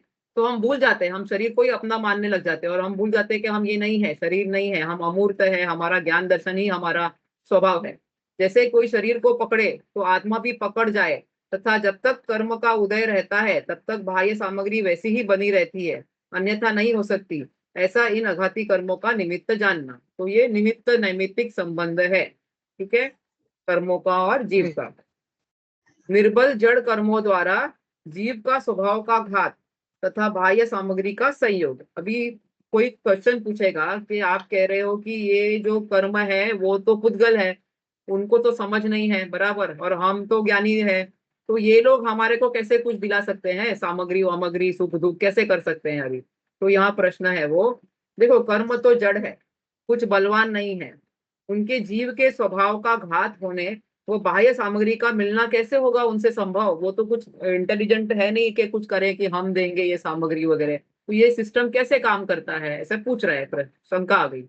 उसका समाधान कहते हैं, यदि कर्म स्वयं करता होकर उद्यम से जीव के स्वभाव का घात करे, वो बाह्य सामग्री को मिलावे, तब तो कर्मों को चेतनापना भी चाहिए। तो वो खुद ही कह रहे कि ऐसा कर्म बोलेगा कि हम इसके जीव का घात कर देंगे, इसका ज्ञान दर्शन प्रकट नहीं होने देंगे, या इसको अच्छा घर देंगे, उसका बुरा, उसके लिए तो उसको इंटेलिजेंस यानी चेतना भी चाहिए, कॉन्शियसनेस चाहिए, और बलवानपना भी चाहिए, वो तो है नहीं।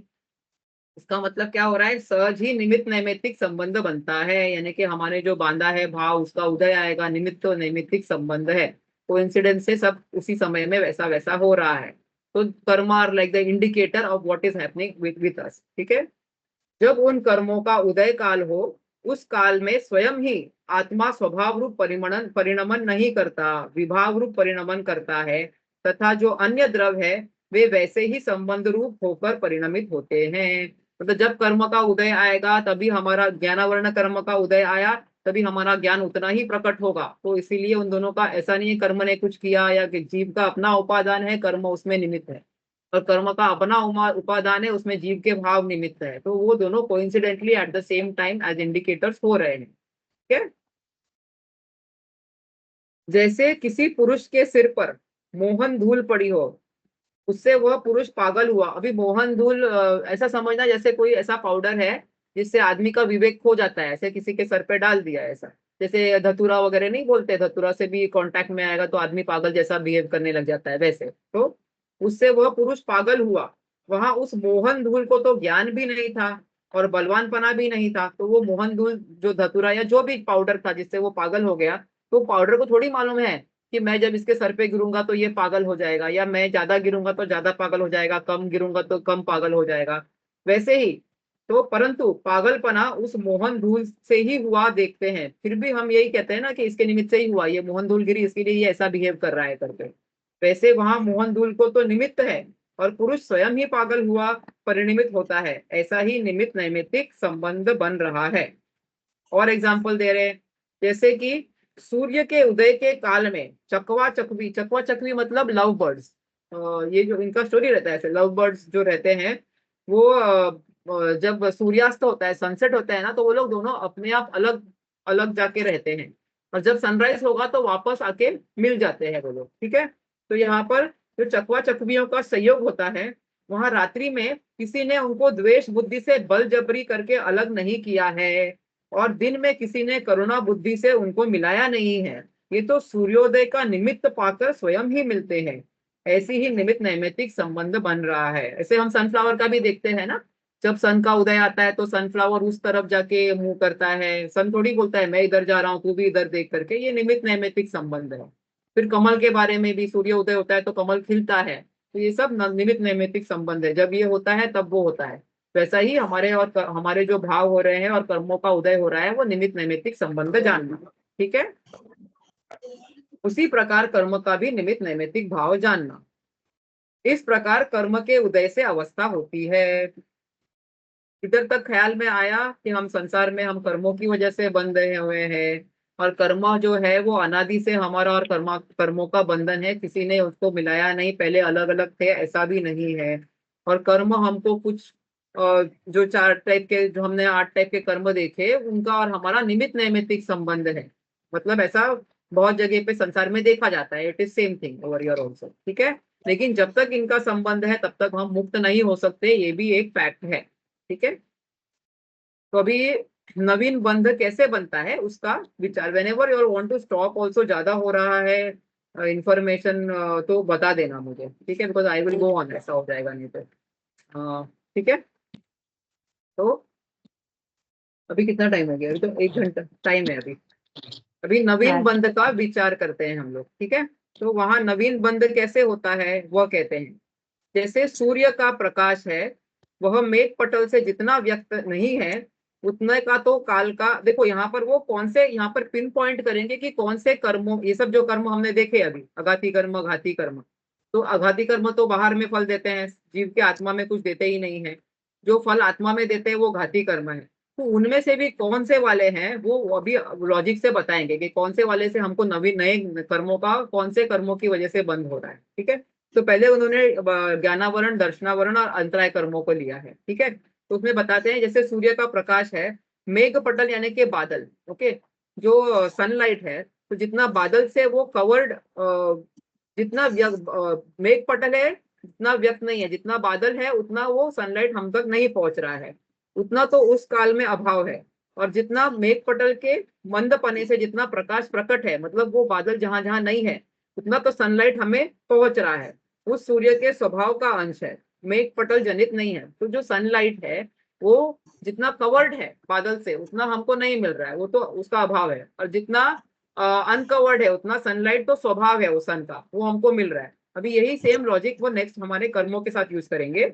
उसी प्रकार जीव का ज्ञान दर्शन वीर्य, ये 3 कर्मों के साथ में जुड़ा हुआ है। ये स्वभाव है हमारा ज्ञान दर्शन वीर्य, वह ज्ञानावरण, दर्शनावरण और अंतराय के निमित्त से जितना व्यक्त नहीं है उतने काल में तो उसका अभाव है, बराबर, उतना उतना एक्सप्रेस ही नहीं है, क्योंकि वो ज्ञान से वो ये जो 3 टाइप के कर्म है उतना हमारा शक्ति कवर किया है, तो वो उतना एक्सप्रेस नहीं है। तथा उन कर्मों के क्षयोपशम से, लेकिन जहां जहां थोड़ा बहुत कर्म का क्षयोपशम है, तो कर्म माइल्ड है जहां जितना, उतना हमारा ज्ञान दर्शन वीर्य प्रकट है। तो उस जीव का स्वभाव का अंश है, वो तो हमारा स्वभाव है, वो कर्म जनित औपाधिक भाव नहीं है। ऐसा नहीं है कि वो कर्मों की वजह से प्रकट है, that is a part of our स्वभाव दैट इज एक्सप्रेस। तो यहाँ पर वो क्या कहना चाह रहे हैं कि स्वभाव के अंश का अनादि से लेकर कभी भी अभाव नहीं होता, मतलब हमारा कुछ ना कुछ स्वभाव हमेशा से प्रकट रहता ही है विथ रिस्पेक्ट टू ज्ञान दर्शन और हमारा वीर्य जो शक्ति है वो, ठीक है। तो इसी के द्वारा जीव का जीवत्व पने का निश्चय होता है। अगर पूरा जीरो हो जाए ज्ञान दर्शन वीर्य, तो हम और जो नॉन लिविंग है उसमें कोई डिफरेंस ही नहीं रहेगा। That is the main differentiating factor between अजीव एंड जीव, उसी से जीवत्व पने का निश्चय होता है, ठीक है। और यह देखने वाली जानने वाली शक्ति को धरती हुई जो वस्तु है वही आत्मा है। हम आत्मा को डिस्क्राइब ऐसे करते हैं ना, ये जो ज्ञान जानता है और देखता है वह आत्मा है, that is the main differentiating point. अभी वहां इस स्वभाव से नवीन कर्म का बंध होता नहीं होता, जो हमारा स्वभाव है उससे हम नया कर्म नहीं बांध सकते ना, क्योंकि हम कहेंगे कि हमारा स्वभाव से बंध होगा तो छूटना कैसे होगा। हम कहते हैं ना जब हमारा स्वभाव व्यक्त होगा तो अपने आप कर्म से हम छूट जाएंगे। तो अगर हम कहेंगे कि हमारा ज्ञान दर्शन और वीर्य कम एक्सप्रेस्ड है, तो जितना एक्सप्रेस्ड है उससे तो हम नया कर्म नहीं बांध सकते, क्योंकि वो हमारा स्वभाव है। और जितना एक्सप्रेस नहीं है वो तो बंद ही नहीं कर सकता। इसका मतलब क्या हुआ कि ज्ञान दर्शन अंतराय कर्म है, उनके कारण बंध नहीं होता है। आया ख्याल में? थोड़ा बहुत समझ में आया क्या कि नहीं आया? ये वाला हाँ पार्ट समझ बताइए में ना। आया। नहीं, ये हाँ वाला पार्ट एक बार बताइए ना, हम सब बोल रहे हाँ, हैं। ये जो देखो, हम कहते हैं ना हमारा ज्ञान दर्शन और वीर्य का संयोगक्षम है। फुल कैपेसिटी केवल ज्ञान, केवल दर्शन और अनंत वीर्य, जो कि हमारे सिद्ध भगवान में है सब कुछ, या आप कहेंगे कि अरिहंत भगवान में है। और मिनिमम कैपेसिटी एक इंद्रिय जीव में, जीरो कैपेसिटी होती नहीं है, सब में थोड़ा ना थोड़ा एक्सप्रेस रहता ही है। तो अभी अगर कोई कहे कि इसमें कम है, एक इंद्रिय जीव में ज्ञान दर्शन वीर्य कम है, इसके लिए ये बांध रहा है नया कर्म, तो जितना एक्सप्रेस है कम है, मतलब क्या है, जो एक्सप्रेस है ना ज्ञान दर्शन वीर्य, उस वो हमारी शक्ति ही प्रकट है लेकिन कम अंश में प्रकट है, और केवल ज्ञान में फुल अंश में प्रकट है। तो हमारी शक्ति जो स्वभाव है उसकी वजह से नया बंध हम बोलेंगे तो फिर छूटना किससे बोलेंगे? हम तो यही कहते हैं ना कि शक्ति को ज्यादा प्रकट करेंगे तो हमारा कर्म अपने आप छूट जाएगा। तो इसका मतलब कि जो एक्सप्रेस्ड ज्ञान दर्शन वीर्य है उससे नवीन कर्म का बंध नहीं हो सकता, और जो अनएक्सप्रेस्ड है वो तो एक्सप्रेस है ही नहीं, तो वो नया बंध कैसे करेगा? इसका मतलब ये वाले कर्मों से नया बंध नहीं हो रहा है कर्मों का। कौन से? ये 3 कर्मों से नया कर्म का बंध नहीं हो रहा है। आया ख्याल अच्छा, में? इंद्रियों के हिसाब से, इंद्रियों के हिसाब से। अभी तो संयोग में इंद्रियों के से ही एक्सप्रेस्ड है, लेकिन है तो हाँ एक्सप्रेस ना। आप इंद्रियों हाँ केवल ज्ञान में तो इंद्रियों से नहीं है, लेकिन हम फुल रेंज में ज्ञान दर्शन वीर्य whether part express and part cover is not reason for new बंध, ऐसा यहाँ पर लिखा है। हाँ जितना कवर्ड है वो बंद नहीं कर सकता, और जितना एक्सप्रेस्ड है वो जीव का स्वभाव है। स्वभाव से कभी भी कर्मों का बंध नहीं होता है। तो ये 3 कर्म आउट कर दिए उन्होंने, ये 3 कर्मों are not reason for new बंध। आया ना? हाँ ठीक है। ये 3 कर्म दे कवर दी इन सम और the other quantity, they cover the जीव का स्वभाव, they don't make it different from what it is. लेकिन मोहनीय कर्म is not like that, it doesn't, वो तो विपरीत ही कर देता है। हमारा जीव का स्वभाव मिथ्यात्व नहीं है, हमारा जीव का स्वभाव क्रोध मान माया लोभ नहीं है, ये उसको चेंज कर देता है। इसके लिए बंध का कारण जो हमको विभाव कराया, स्वभाव का ऑपोजिट इज विभाव, वो है। ये तो कम ज्यादा स्वभाव प्रकट करता है खाली। आया ख्याल में? तो they can not be the reason for बंध, but definitely mohaniya karma is doing exactly opposite of our स्वभाव। okay, so now they will come to मोहनीय कर्म। मोहनीय कर्म के द्वारा जीव को अयथार्थ श्रद्धान रूप तो मिथ्यात्व भाव होता है, तथा क्रोध मान माया लोभ आदि कषाय होते हैं। वे यदि जीव के अस्तित्वमय है, यानी कि जीव से ही अभी हमको लग रहा है कि जीव के साथ ही प्रकट हुए हैं, है जीव से भिन्न भी नहीं है। क्यों? जीव का वो विभाव परिणमन है, जीव ही उनका करता है, जीव के परिणमन रूप ही वे कार्य है। तथापि उनका होना मोह कर्म के निमित्त से ही है, कर्म निमित्त दूर होने पर उनका अभाव ही होता है। इसीलिए वे जीव के निज स्वभाव नहीं है। जो ऊपर वाले थे वो स्वभाव को चेंज नहीं कर रहे थे, तीन तीन जो कर्म थे अभी सिर्फ स्वभाव को कम प्रकट कर रहे थे, इसीलिए उनसे बंद नहीं हो रहा था। जो मोहनीय कर्म है वो स्वभाव को चेंज करके प्रकट कर रहा है, उसको अपोजिट करके जितनी भी मात्रा में प्रकट कर रहा है, इसके लिए। और जब वो चला जाएगा मोहनीय कर्म, तो हमारा जीव वैसा नहीं बिहेव करता है, मिथ्यात्व नहीं रहता है, उसमें सम्यक्त्व रहता है, अनंत सुख रहता है, चारित्र भी हमारा समता वाला हो जाता है, राग द्वेष वाला नहीं रहता है। तो इसका मतलब जो प्रॉब्लम है वो प्रॉब्लम क्रिएटिंग कर्म इज एसोसिएटेड विथ मोहनीय, जो भी हमारे साथ में प्रॉब्लम हो रहा है उसके साथ में जो एसोसिएटेड कर्म है, निमित्त रूप है, वो मोहनीय कर्म है। ठीक है, औपाधिक भाव है तथा हाँ एक सेकंड, हाँ हाँ अयथार्थ मतलब फर्स्ट क्या लाइन, पूछ रहे हो? तथा मोहनीय कर्म के द्वारा जीव को अयथार्थ श्रद्धान रूप तो मिथ्यात्व भाव और होता है। यथार्थ मतलब जो सही नहीं है उसको सही जानना है, यथार्थ मतलब ट्रूथ, एंड अयथार्थ मतलब फॉल्स। फॉल्स श्रद्धान होता है ना, अच्छा अच्छा, wrong, false, false perception, false जो हम मिथ्यात्व कहते हैं, मिथ्या श्रद्धान होता है। तथा मोहनीय कर्म द्वारा जीवन और के जो हाँ जो वस्तु स्वरूप नहीं है पूरे संसार का, वो उसको हम उल्टा जानते हैं। हाँ क्या बताया आपने? यथार्थ इज ट्रू एंड अयथार्थ, दिस इज फॉल्स। एक मिनट। हाँ, तथा मोहनीय कर्मों द्वारा जीव को अयथार्थ मतलब दिस क्या मीनिंग बताया आपने? फॉल्स, अयथार्थ, फॉल्स। फॉल्स, फॉल्स श्रद्धान। ऑपोजिट ऑफ यथार्थ। हाँ, यथार्थ इज ट्रू, ट्रू श्रद्धान या हम राइट फेथ कहते हैं ना। हम्म। हाँ, और उसका हाँ opposite is wrong faith. Faith अच्छा, ये मतलब यहाँ पर रिलीजन नहीं लेना। हाँ, फेथ मतलब जो वस्तु स्वरूप है उसको वैसा ही जानना, परसेप्शन। वे यद्यपि जीव के अस्तित्व में एक है तो वो मिनट, हम बोलेंगे जीव से ही उत्पन्न हुए हैं ना, किसी अपेक्षा से पर्याय में। इसका भले मीनिंग क्या जीव है? का वो वे यद्यपि अस्तित्व जीव है, के, मतलब जीव से ही, हाँ, जीव में ही उनका अस्तित्व है, मतलब they have they are- originated from जीव का भाव ओनली। हम्म जीव से भिन्न भी नहीं है, उसकी विभाव हम्म पर्याय रूप है। ठीक है, देखो तो फिर वो स्वभाव का तो ऑपोजिट इज विभाव। आत्मा का ही हुआ ना, आत्मा। हाँ, आत्मा से हुआ है पर्याय हम्म अपेक्षा से, क्योंकि अभी अशुद्ध है ना आत्मा।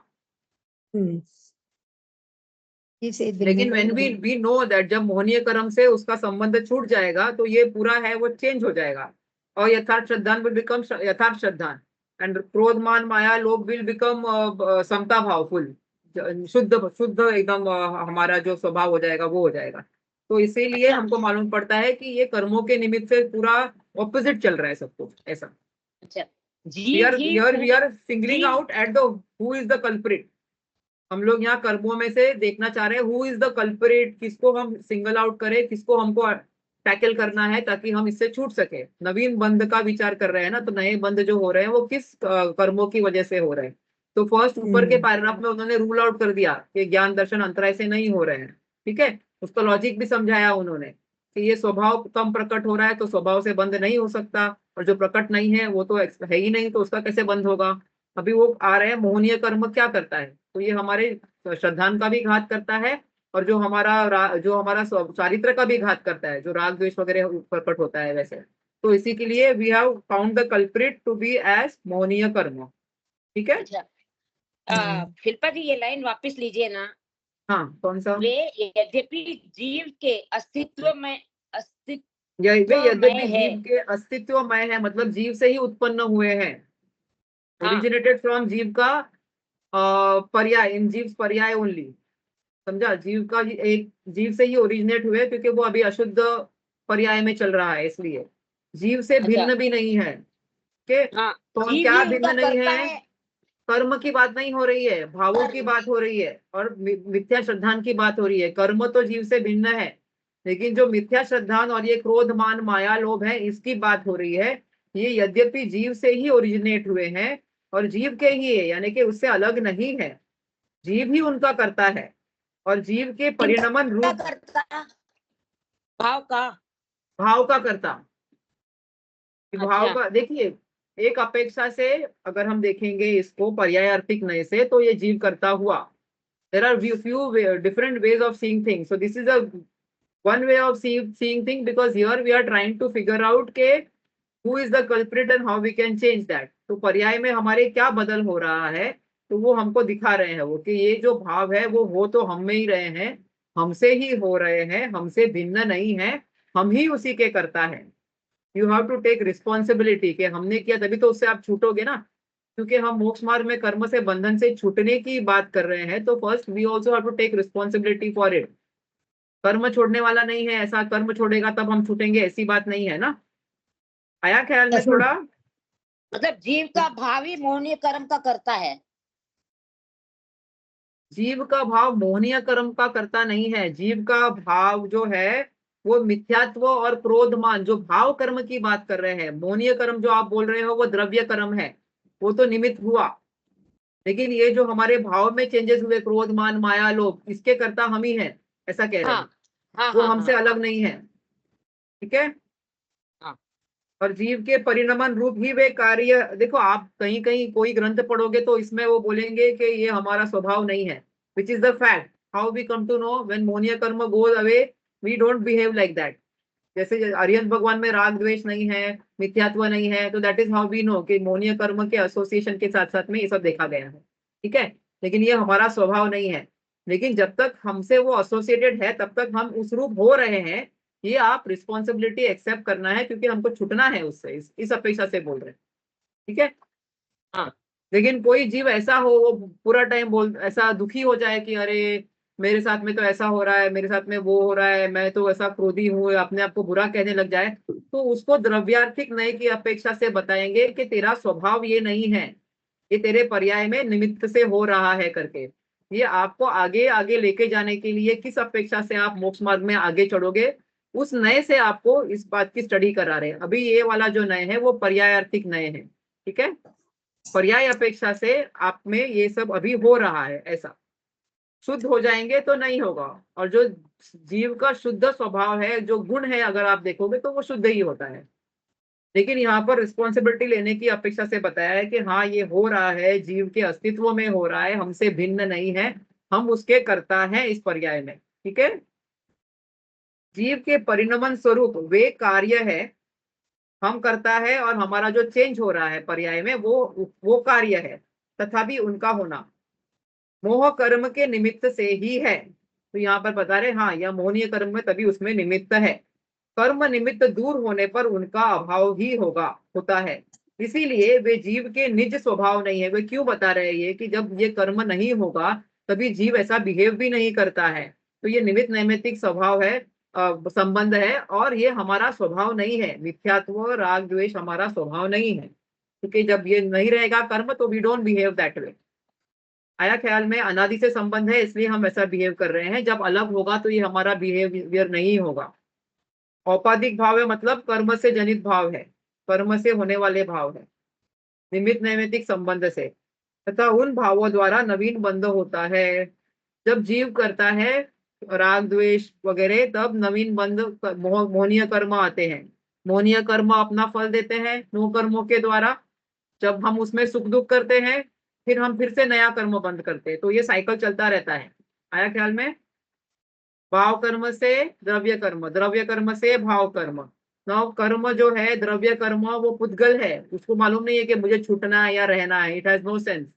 भाव कर्म हम कर रहे हैं तो रोकना भी हमको ही है, बराबर। वो उसी को पुरुषार्थ कहते हैं ना हम लोग, कि अपने आत्मा को पहचानो, सहज रहो, जब क्रोध आया तो क्रोध मत करो, उसमें समता में रहो। अब ये सब जो है वो हम कर सकते हैं, इसलिए पुरुषार्थ हमारा है उसमें, ठीक है। तो ये जब साइकिल टूटेगा वो हमारी ओर से टूटेगा, जब हमको इस बात का ज्ञान होगा मैं जीव हूँ, ये अजीब है, इसने ये उदय में आया मेरे भाव कराए, तो I don't have to react, I can remain ज्ञाता दृष्टा ऑफ दैट भाव। ओके, ठीक है। इसलिए मोह के उदय से उत्पन्न भाव बंध के कारण है। कि यहाँ पर देखो मोहनीय कर्म के उदय से नहीं लिखा है, मोह के उदय से, मतलब मोहनीय मोह राग द्वेष के उदय से जो हम भाव करते हैं, जो वापस वापस वही साइकिल चलता रहता है, वही बंध का कारण है। और आघाती कर्म के उदय से बाह्य सामग्री मिलती है, उसमें शरीर आदि तो जीव के प्रदेशों से एक क्षेत्र अवगाह होकर एक बंधन स्वरूप होते हैं, और धन कुटुंब आदि आत्मा से भिन्न रूप होते हैं, इसीलिए वे सब बंध का कारण नहीं है, क्योंकि वो तो जीव से अलग ही हो गए टोटली। आघाती कर्म शरीर, या फिर शरीर हमारे जो सहयोग है साथ में रिश्तेदार वगैरह जो भी है, धन है वगैरह, उसके थ्रू अपना फल देते हैं, बराबर। तो वो हमसे अलग है, इसीलिए वो भी बंध का कारण नहीं है। क्यों? क्योंकि पर द्रव्य बंध का कारण नहीं होता। उनके प्रति आत्मा का जो ममत्व भाव है, ये मेरा है, ये मेरा है, ये मेरा नहीं है, ये जो भाव करते हैं हम, ममत्व लिया, ममत्व आदि उसमें सब आ गया, एकत्व, ममत्व, कर्तृत्व, भोक्तृत्व, सब भाव आ गए उसमें, ठीक है। वो मिथ्यात्वादी भाव, मिथ्यात्वादी मतलब मिथ्यात्व, क्रोध, मान, माया, लोग सब आ गए। नो कर्म क्या होते हैं? नो कर्म यानी शरीर, धन, कुटुंबी वगैरह, वो हमको कुछ, वो परद्रव्य है, वो हमको कुछ भी बंद नहीं कराते, लेकिन हम उसमें राग द्वेष, ये मेरा है, ये मेरा नहीं है, ये मैं हूँ, ये मैं नहीं हूँ, मैं ऐसा करता हूँ, ऐसे सब जब भाव करते हैं, तो उसकी वजह से क्या होता है, वापस भाव कर्म ही होते हैं। तो नो कर्म, all this is related and ultimately it comes to भाव कर्म, ठीक है। हमारे भाव ही हमारे बंध का कारण है। जो हमारे ममतादि रूप मिथ्यात्ववादी भाव है, वे ही बंध का कारण है। अभी उन्होंने मोहनीय कर्म का जो द्रव्य पार्ट है वो भी रूल आउट कर दिया, अल्टीमेटली इट इज अवर भाव। आया ख्याल में नवीन बंध का कारण थोड़ा सा? हाँ हाँ। ओके। अभी जब बंद होता है, when the कर्म comes, आश्रव सुना है आपने? आश्रव, इनफ्लक्स ऑफ कर्मा, जब भी कर्म आते हैं, हम 7 तत्व पढ़ते तो पहले आश्रव, कमिंग ऑफ कर्मा, फिर वो बंधते हैं, ऐसा बोला है। तो वही जैसे आते हैं वैसे ही बन जाते हैं। तो बंध जो है वो 4 टाइप में डिस्क्राइब हुआ है, ठीक है।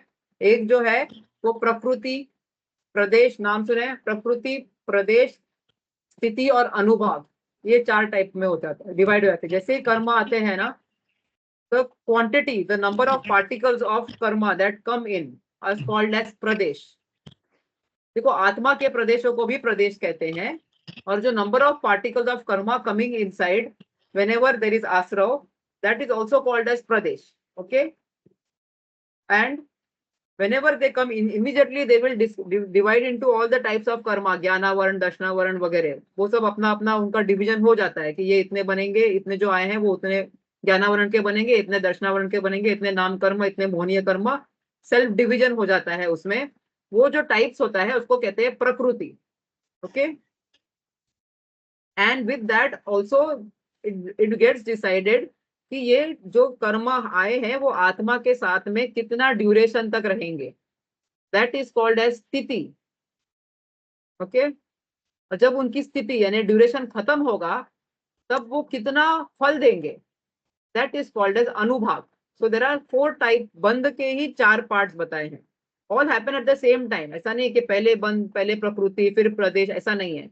number of particles coming in is pradesh, getting divided into subtypes is prakriti।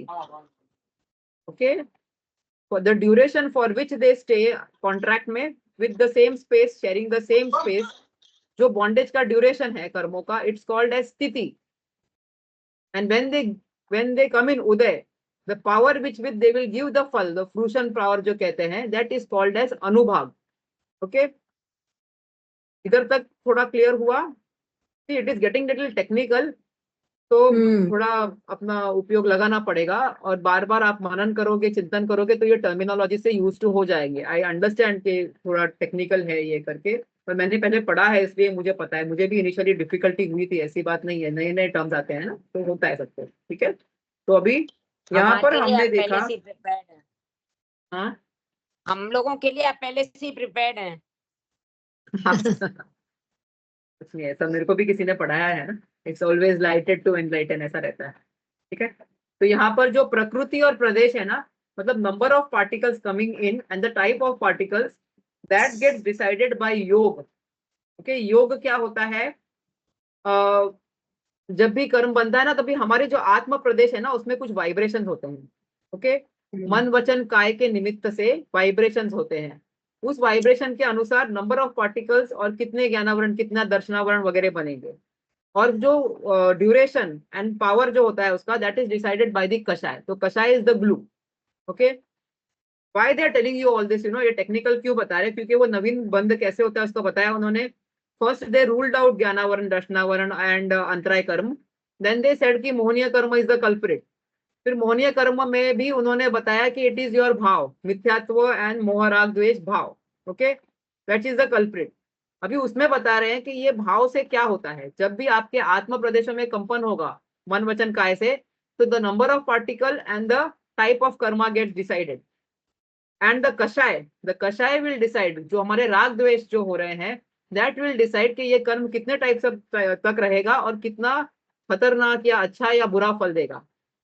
In all this they will come and tell you कि इसमें से जो अनुभाग और स्थिति, यानी कि जो पावर और duration, that is more powerful.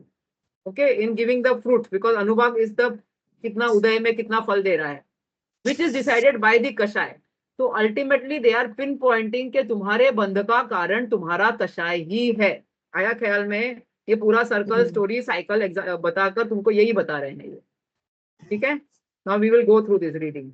थोड़ा सा आपको आइडिया आ गया ना. They will pinpoint and tell कि ये इंपॉर्टेंट है और ये बंद होता है कषाय से. तो कंट्रोल किस चीज को करना है हमको? पुरुषार्थ कहाँ करना है? कषाय नहीं करना है. बराबर, ऐसा. तो वो आपको साइकिल पूरा बता दिए. इसके बाद 1 मिनट, ये, हाँ, इन प्रैक्टिकलिटी जैसे कभी कभी होता है ना, इट्स नॉट माय फॉल्ट, उस टाइम में क्या करना चाहिए? प्रैक्टिकल सहज रहना चाहिए ना आपको. ये जब तक आपको विवेक नहीं आएगा कि ये मेरा नेचर नहीं है, this is like continuous lifestyle modification.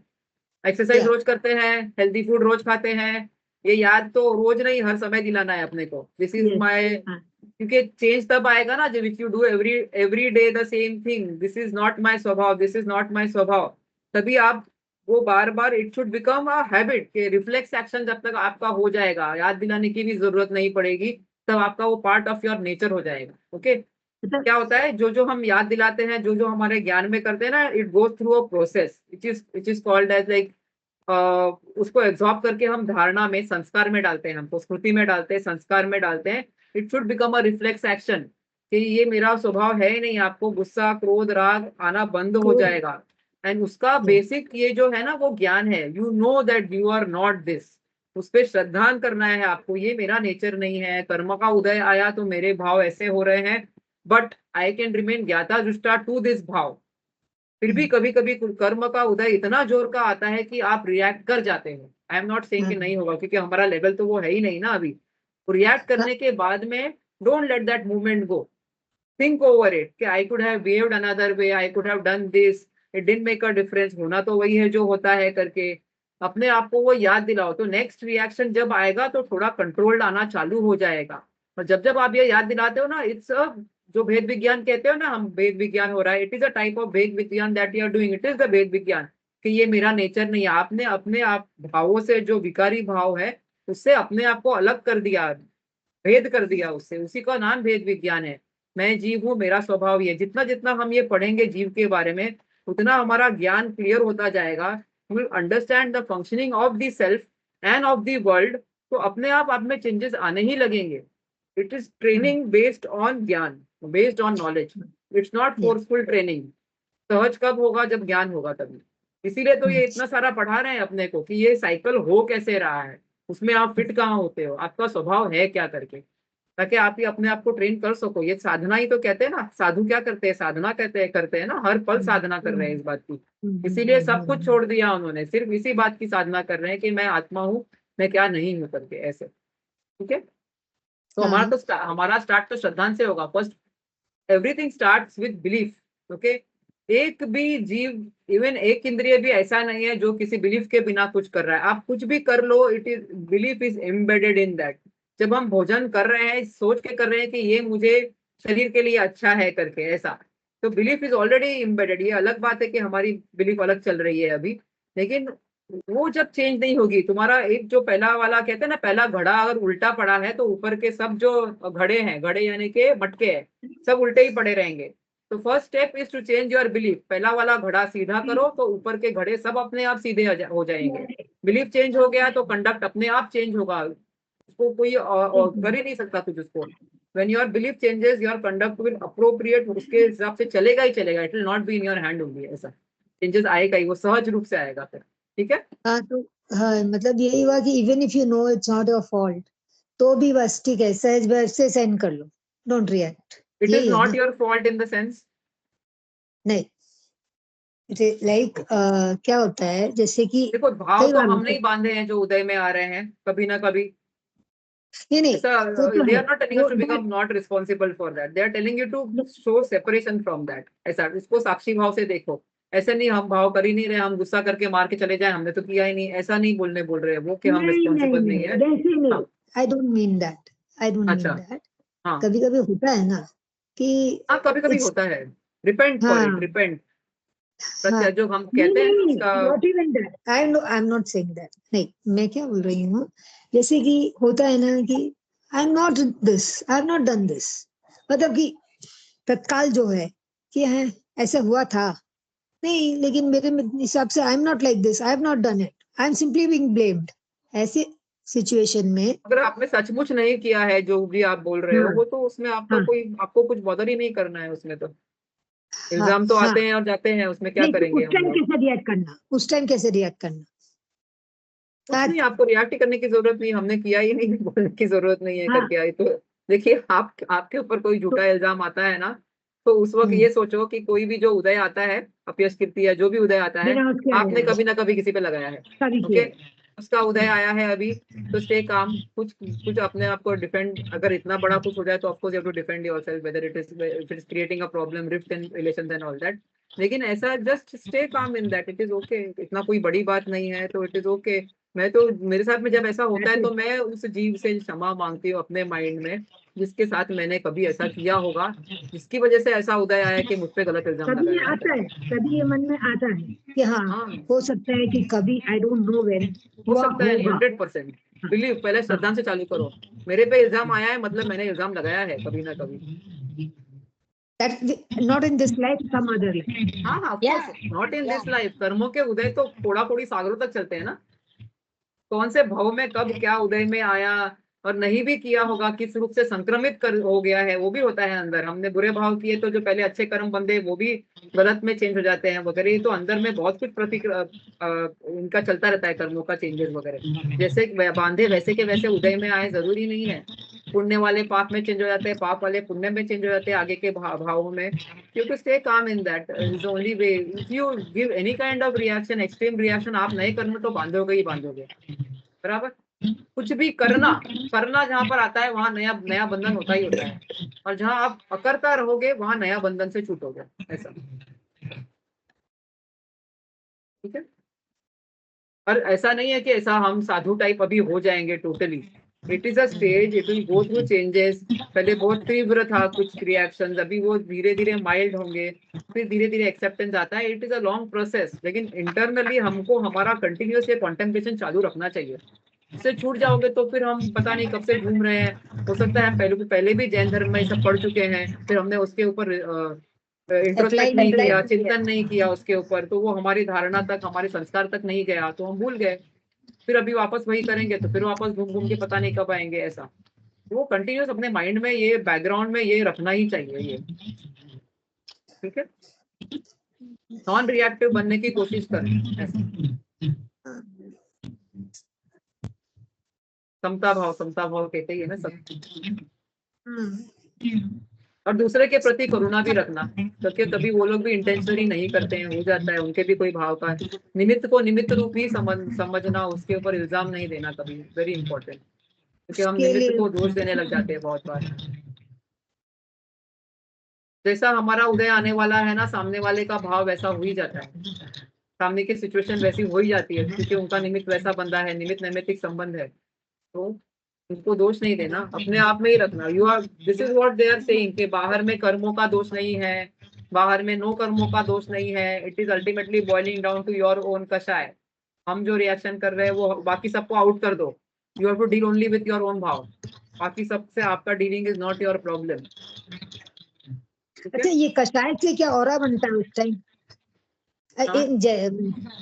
कषाय जैसा कषाय रहता है तो वो औरा क्या उस हिसाब से चेंज होता है? यस, और लेशिया यू मीन टू से? हाँ, वो उसमें भी बोलते हैं कि औरा एंड लेशिया is exactly not the same, वो भी डिफरेंट है बोलते हैं। क्या हाँ, है? लेशिया तो जैसे कषाय है वैसे हमारे मन वचन काय की प्रवृत्ति जो दिखाई देती है, रिएक्शंस जो दिखाई देते हैं, वो लेशिया में आ जाता है वो। हाँ, तो और लेशिया क्या औरा है?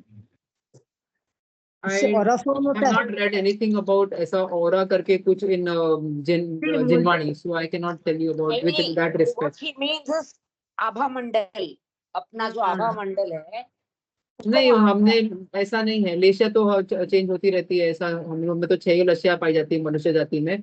और आप जो तेज की बात कर रहे हो, अगर फिजिकल तेज वगैरह जो होता है उसकी बात कर रहे हो कि कोई कोई लोग बहुत तेजस्वी दिखाई देते हैं, तो वो अलग तेजस शरीर का ही काम है, वो अलग नाम कर्म के उदय से होता है वो, ठीक है।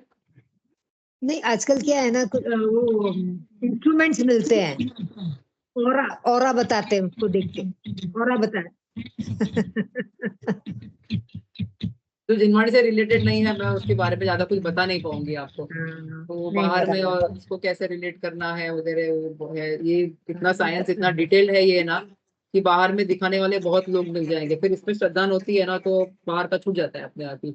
होगा कुछ, मुझे क्या, मैं तो आत्मा हूँ करके ऐसा हो जाता है फिर, ठीक है। ठीक है, या तो अभी ये पढ़ना है अभी योग और कषाय। देखो मैम ने भी इतना सब इतना इधर तक किया हुआ है योग और कषाय का, तो if you want we can complete this and then stop, या फिर all are already feeling this, तो वी नहीं कैन स्टॉप नाउ आल्सो, नहीं नहीं, कंटिन्यू करें। हाँ, इतना सब आई देखना है। डोंट माइंड, बाकी जीजी and Sneha whatever they are telling. हाँ हाँ और अभी अपन इसमें है ना, प्रकृति बन हाँ, ये योग और प्रदेश बन। कषाय का हमने अभी थोड़ा बात कर लिया है ना, तो इतना कंप्लीट कर लेते थे, पेज नंबर 28 का आधा जो है उधर तक। फिर बाद में मैम का भी इतना हो चुका है क्लास में, तो उसके आगे फिर हमको करना है तो हम कर सकते हैं कंटिन्यू, नहीं तो मैम के साथ करना है तो वैसे भी करो, जैसे भी आप लोग को ठीक लगे, नहीं ठीक नहीं, है। Will do it, next okay week भी नहीं रहेगा, we'll take off another day. आज यहाँ तक कर लेते, पेज 28 तक कर ले क्या ठीक है, हाँ, ठीक है। तो योग या और उसके निमित्त से प्रकृति और प्रदेश का बंध, ठीक है। तो वहां इतना जानना, अभी नाम कर्म के उदय से शरीर, ये अघाती कर्म है नाम कर्म, उसके उदय से शरीर वचन मन उत्पन्न होते हैं, और उनकी चेष्टा के निमित्त से आत्मा के प्रदेशों में चंचलपना होता है। तो आत्मा के जो स्पेसेस है उसमें वाइब्रेशन होता है मन वचन काय के निमित्त से। तो उससे क्या होता है, उससे आत्मा में उद्गल परमाणु जो है कर्म के, उसको अट्रैक्ट करने की पावर आ जाती है, शक्ति आ जाती है, ठीक है। एक ऐसा बंधन होने से शक्ति होती है, उसका नाम क्या है, योग है। और उसके निमित्त से प्रति समय कर्मरूप होने वाले अनंत परमाणुओं का ग्रहण होता है। तो अभी वो आश्रवों के अंदर आ गए अभी, ठीक है। एक बार वापस पढ़िएगा। सॉरी, नाम कर्म के उदय से शरीर, शरीर यानी काय, मन वचन काय बोलते हैं ना, मन वचन काय उत्पन्न होते हैं, बराबर। नाम कर्म के उदय से मन वचन काय उत्पन्न होते हैं, और उनके चेष्टा यानी उनके जो भी उनकी जो प्रवृत्ति हो रही है, शुभ रूप या अशुभ रूप, उनमें जो भी मूवमेंट हो रहा है वगैरह, उसके हाँ। निमित्त से आत्मा के जो प्रदेश है उसमें चंचलपना यानी कि कंपन होता है, वाइब्रेशंस होता है, ठीक है। और उससे क्या होता है, उससे ये जो कर्म के पुद्गल परमाणु है ना, आत्मा में ऐसी एक पावर शक्ति आती है जिससे वो ये कर्म के परमाणुओं को अट्रैक्ट करते हैं। ये जो पावर है उसको योग कहते हैं, योग। अच्छा, आया ख्याल में? उसका हाँ नाम योग है। हाँ, उसका नाम योग है। उसके निमित्त से प्रति समय कर्म रूप होने, अभी योग के निमित्त से क्या हो रहा है, कर्म रूप जो होने वाले पुद्गल परमाणुओं का ग्रहण होता है। ग्रहण होता है मतलब ऐसे नहीं कि हमने ले लिया, मतलब अभी बॉन्डेज हो गया उनके साथ में, ठीक है, मतलब सेम स्पेस शेयरिंग का बॉन्ड बन गया उनके साथ में, बंद हो गया। वहां अल्प योग हो यानी कि हमारे मन वचन काय का जो योग, मतलब हमने कहा ना आत्मा का चंचलपना, अगर अल्प यानी कि कम हो तो फिर कम कर्म अंदर आएंगे। कम थोड़े परमाणुओं का ग्रहण होता है। और बहुत योग हो, तीव्र कषाय वगैरह हो तो बहुत परमाणुओं का ग्रहण होता है। So it is dependent on the जो भी हमारा योग चल रहा है, मन वचन काय की जो भी एक्टिविटी चल रही है जिससे आत्मा में ये वाइब्रेशन हो रहा है, वो अगर ज्यादा हो रहा है वाइब्रेशन तो ज्यादा कर्म पार्टिकल्स अंदर आएंगे, और कम हो रहा है तो कम पार्टिकल्स अंदर आएंगे, ठीक है। तथा उस समय में जो उद्गल परमाणु ग्रहण करे उनमें ज्ञानावर्णादि मूल प्रकृतियों का तथा उत्तर प्रकृति, मतलब जो भी हमने हमारे आत्मा के साथ में जो भी पुद्गल परमाणु यानी कर्म के परमाणु बंध गए, वो भी टाइप्स में डिवाइड हो जाएंगे, टाइप्स एंड सब टाइप्स। मूल प्रकृति मतलब मेन टाइप्स, दो घाती के 4 एंड अघाती के 4, एंड उत्तर प्रकृति मतलब उनके सब टाइप्स, मेन टाइप्स और सब टाइप में डिवाइड हो जाएंगे। आया ख्याल में? जैसे सिद्धांत में कहा है वैसे बंटवारा होता है। सिद्धांत ग्रंथों में, आगम ग्रंथों में बताया है कि ये प्रपोर्शन के अगर कर्म आए तो इतने प्रपोर्शन के ज्ञानावर्ण में जाएंगे, इतने प्रपोर्शन के दर्शावर्ण में जाएंगे, तो वहां पर ये स्पेसिफाई नहीं किया। अगर इतना समझना कि उस हिसाब से जो भी मैथमेटिक्स दिया हुआ है ग्रंथों में उसके हिसाब से वो डिवाइड हो जाएंगे, ठीक है। ज्यादा योग मोर पार्टिकल्स कमिंग इन, कम योग लेस पार्टिकल्स कमिंग इन। यहाँ पर इतना समझ में आ गया ना, ठीक है। अभी विशेष इतना मतलब more special they are telling something. योग दो प्रकार का होता है, शुभ योग या अशुभ योग। वहां धर्म के अंगों में मन वचन काय की धर्म के अंगों में मतलब हम कुछ भी स्वाध्याय पूजा पाठ स्तवन भजन ये सब कर रहे हैं अगर धर्म से रिलेटेड, तो उसमें जो मन वचन काय की प्रवृत्ति होने पर शुभ योग होता है, उसको हम शुभ योग कहेंगे। और अधर्म के बाकी कुछ भी आप काम कर रहे हो उसको अधर्म, खाना भी बना रहे हो तो वो अधर्म के इसमें आ जाएगा। उसके अंगों में उनकी प्रवृत्ति होने पर अशुभ योग होता है। वहां शुभ योग हो या अशुभ योग हो, सम्यक प्राप्त किए बिना घाती कर्मों के तो सर्व प्रकृतियों का निरंतर बंध होता ही है। आप चाहे पूजा पाठ भी कर रहे हो तब भी एवरी समय घाती कर्म तो बंद होता ही है। एंड घाती कर्म हमेशा ही पाप रूप ही होती है क्योंकि वो शक्ति को दबा रही है, ठीक है। तो उनका निरंतर बंद होता है, किसी भी समय में प्रकृति का बंद हुए बिना नहीं रहता घाती कर्म को। इतना विशेष है कि मोहनीय के हास्य शोक के युगल में, रति अरुति के युगल में और 3 वेदों के एक काल में एक एक का ही प्रकृति का बंद होता है। ओके जो मोहनीय कर्म है उसमें हमने दर्शन मोहनी और चारित्र मोहनी देखा था ना। चारित्र मोहनी में क्रोध मान माया लोभ ये भी 4 प्रकार के थे, अनंतानुबंधी अप्रत्याख्यानावरण प्रत्याख्यानावरण और स्वंजन। उसके अलावा 9 कषाय है, 9 कषाय। हाँ तो वो 9 कषाय में बता रहे हैं वो लोग कौन से हास्य और शोक जो है उनमें से एक टाइम का एक का ही बंद होता है। और रति और अरति है because they are opposite no, so उनमें से भी एक टाइप का एक ही बंद होता है, एक में से दोनों में से एक का ही बंद होता है। और जो वेद है पुरुष वेद स्त्री वेद और नपुंसक वेद इनमें से भी एक टाइम में एक का ही बंद होता है, क्योंकि सबका नहीं बंद हो सकता ना, एक आदमी एक समय में या तो पुरुष वेदी या स्त्री वेदी या नपुंसक वेदी है ऐसा। तो ये बता रहे कि इनका एक टाइम में एक बंद होता है। Okay this is additional information, this is nothing very impactful कि हमारे को कुछ समझ में नहीं आया, ऐसा कुछ नहीं है, ठीक है।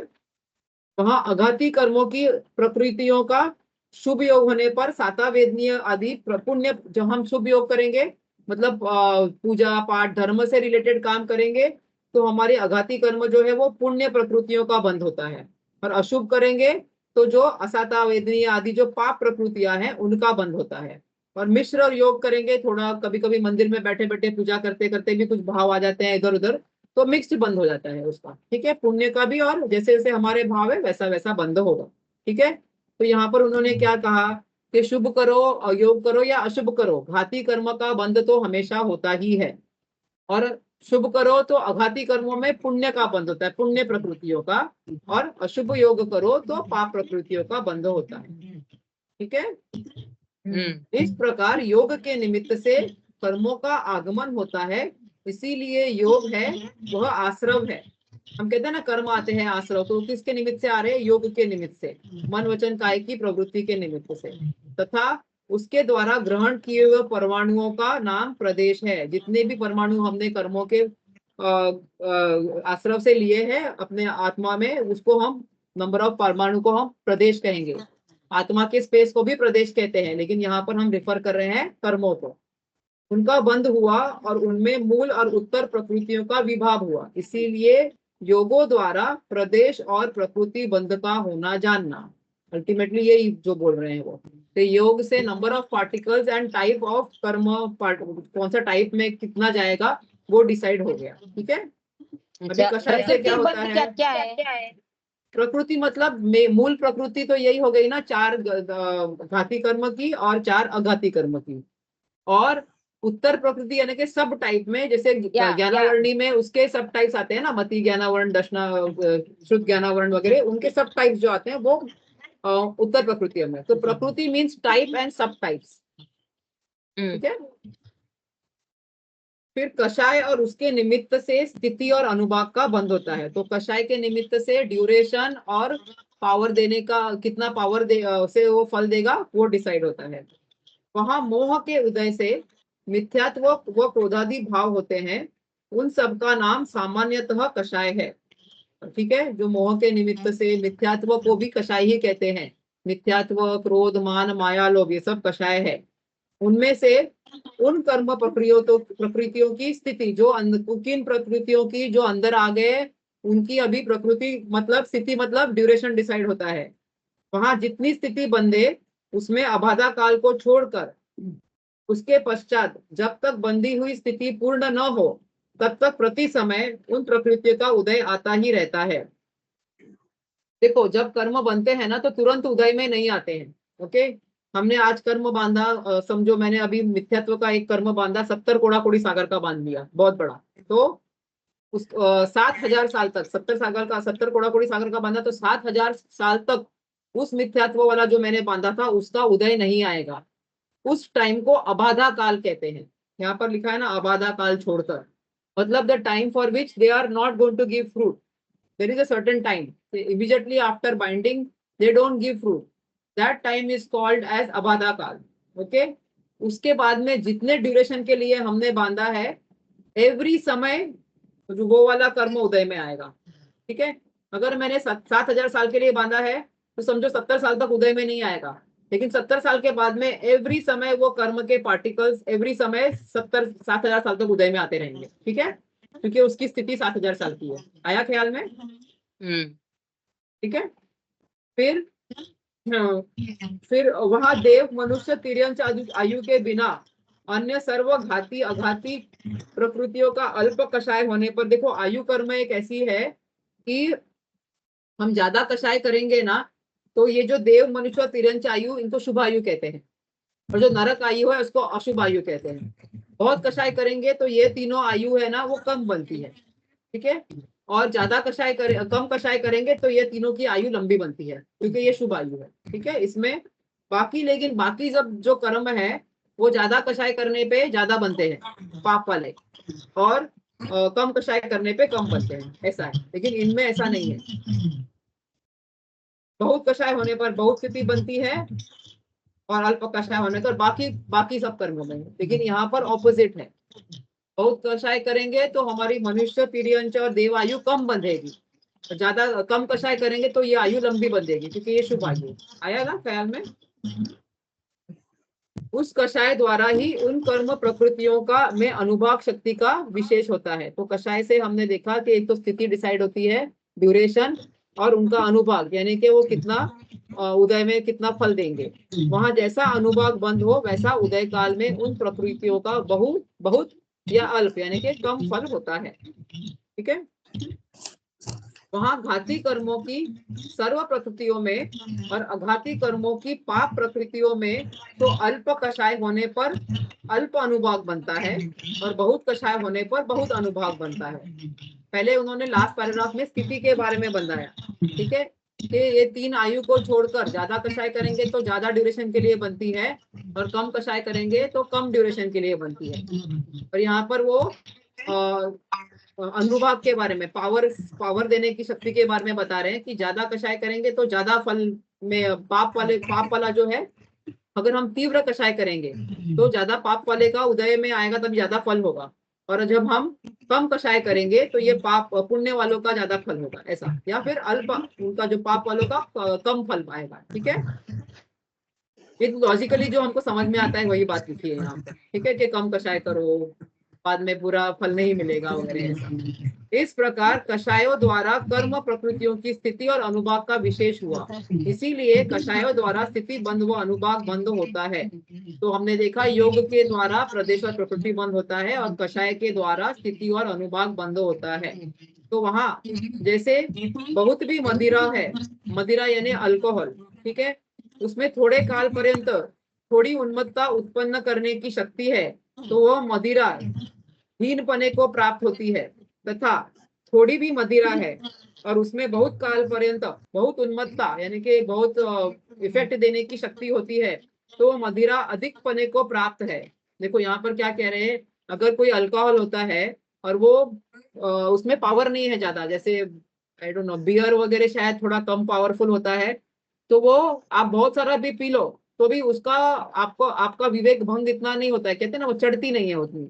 और जो स्ट्रॉन्ग अल्कोहल होता है जैसे विस्की या जो भी है, वो अगर पी लो थोड़ी भी पी लो तो उसका इफेक्ट बहुत ज्यादा होता है, तुरंत आदमी एकदम विवेक भंग हो जाता है उसका। ठीक है।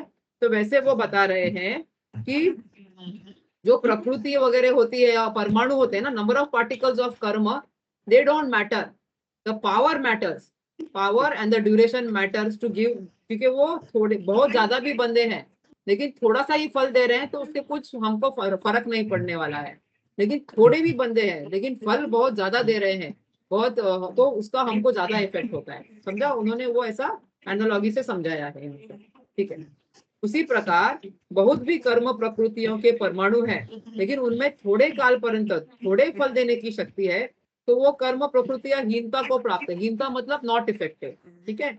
लेकिन थोड़े कर्म प्रकृति है लेकिन उनमें बहुत काल पर्यंत बहुत फल देने की शक्ति है, तो वो कर्म प्रकृतियां मोर पावरफुल, अधिकता को प्राप्त, अधिक पने को प्राप्त है। ठीक है। तो यहाँ पर क्या कह रहे हैं, इसीलिए योगों द्वारा प्रकृति और प्रदेश बंद बलवान नहीं है, कषायों द्वारा किए गए स्थिति और अनुभाग बंद ही बलवान है। इसीलिए मुख्य रूप से कषाय को ही बंद का कारण जानना, जिन्हें बंद नहीं करना है वे कषाय नहीं करे। आया ख्याल में? पहले मोहनीय कर्म पे लाया, फिर मोहनीय कर्म से अपने भावों को लाया, फिर भावों में बताया कि प्रकृति और प्रदेश बंद इंपॉर्टेंट नहीं है, जो कषाय से अनुभाग और स्थिति बंद होते हैं वो इंपॉर्टेंट है, उसी से हमको तकलीफ होती है। तो इसके लिए क्या नहीं करना, कषाय नहीं करना, तो ये सब कुछ सब अपने आप ठीक हो जाएगा। उसके लिए इतनी बड़ी उन्होंने कहानी हमको ताकि लॉजिकली समझाई, ताकि हमको उसका बैकग्राउंड में क्या चल रहा है वो पता चले और पूरा श्रद्धान हो जाए। ठीक है। I think we will stop here not, अभी थोड़ा लोड भी ज्यादा हो जाएगा नहीं तो दिमाग पे। ठीक है। इतना मैम का भी हो गया है इतना तो, लेकिन हम लोग करेंगे बाद में कंटिन्यू, क्योंकि इसमें तो लाइन लाइन पढ़ेंगे तो ही समझ में आता है, ऐसा है ये। अच्छा, जिनवाणी स्तुति करते हैं फिर मैं रिकॉर्डिंग बंद कर लेती हूँ। निज निधि निज में बताई ये है अनंत उपकार है, इसके लिए जिनवाणी माँ को वंदना शत बार है, वंदना शत बार है। शिल्पा जी